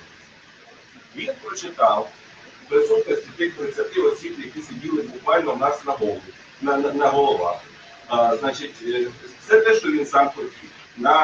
Опублікував, це було його право, і ми задовольнили його, скажімо так, бажання подати цю справу саме as if he is a martyr in front of the Ukrainian democracy who was elected by his own voters. Після того, коли завершилася ця епопея із першим засіданням, його повідомили про ту зручну для нього дату, коли має відбутися друге засідання. На зручну дату для себе він вирішив не придумати. Йому було так зручно. Це теж є неповага до адвокатури, яка вибрала його, яка його допустила до того, що він практикував адвокатську діяльність. І яку нас, як в даному разі самоврядний дисциплінарний борг, обрав він, яка витрачає безоплатно на нього свій час. Він не прийшов. У нас за регламентом є можливість тільки один раз відкласти слухання дисциплінарної справи, що ми і зробили. І на другий раз ми вже мусили розглядати цю дисциплінарну справу, на жаль, від відсутність адвоката Вишневського, який свої пояснення в будь-якому разі надав. Тому я зараз, чесно кажучи, не розумію, в чому трагедія того, що адвокат Вишневський, відповідно до 12 статті правил адвокатської етики, яка передбачає, що адвокат, навіть маючи право критикувати, безумовно, не має права принижувати відповідь адвокатської професії. Він припустився до того, що говорили цілої колеги, до порушення статті 12, яка абсолютно неприпустима в будь-якому суспільстві, яке має бути збудоване. Адвокатура зараз, як ви правильно чули, з цим я погоджуюсь, змагається, на жаль, з тим рудиментом, з яким змагається кожен український громадянин з передвищеною радянської системи, контролю над усім, який може заробити демократію. Через Міністерство юстиції хочуть зараз досягти цього. Адвокат Вишневський, на жаль, Одну секунду, пані Івані, що можна. Ми тут багато говоримо про двох адвокатів. Я думаю, що може доктор Битвицький навіть сказав, то ми не є тут, щоб дізнатися всі факти. Я думаю, що особисто я більше цікавиться тим і то правильно. Але найбільше є процедура, і що то означає на всіх адвокатів і на rule of law в Україні. Але я не хочу, щоб то продовжити на ту тему, але маємо час тільки на одне ще питання, але питання на інакшу тему. Якщо хтось має інакше питання. Чи має хтось питання? Якщо немає питань, я б хотів подякувати і на кінець сказати, що, наприклад, особисто я не отримую жодної копійки за виконання своїх повноважень у Національній асоціації адвокатів України. Я роблю це за власний кошт. Я є одним, і мій колега, який тут є теж Павло Гачківський, ми створили навіть благодійний фонд, через який допомагаємо українським адвокатам, які не мають грошей. Ми фінансуємо та підтримуємо проекти по дослідженню історії адвокатури, чого ніколи раніше не було. І ми сьогодні привезли вам, вашій асоціації, я хотів би, щоб це стало частиною вашої бібліотеки. Два чудові здоровки. Один називається «Адвокати-правники, діячі регіону українських січових стрільців». Це надзвичайно цікава книжка. І «Адвокатура України. Історія, нариси. Том 1». Я думаю, що прочитавши їх, у того, хто це прочитає, не залишиться жодних питань, що сьогоднішня українська адвокатура є тою адвокатурою новою, яка безперечно відіграє свою надзвичайно важливу роль у побудові верховенства права України. Я також привіз вам з моїми колегами, ми привезли частинку України, Петриківський розпис з нашою символікою. І я би хотів вам її подарувати, шановний пане президент. Нехай вона буде у вашому офісі і нагадує вам про Україну. Це маленькі подарунки, символічні від нас, вашої організації. Дякую. Дякую всім своїм колегам. Мені дуже приємно було сьогодні прилетіти до вас до Нью-Йорку, аби повідомити іншу інформацію, ніж та, яка є. Я просто розумію, що тепер нам прийдеться з власних коштів ще багато дуже інвестувати в піар. Але в нас немає стільки десятків мільйонів доларів, як у Міністерства юстиції, на жаль. Але ми будемо намагатися робити, що ми можемо, аби ви знали про все те добре, що робить українська адвокатура сьогодні на шляху свого перебудови від Радянського Союзу до сучасної європейської адвокатури. Дякую вам, колеги.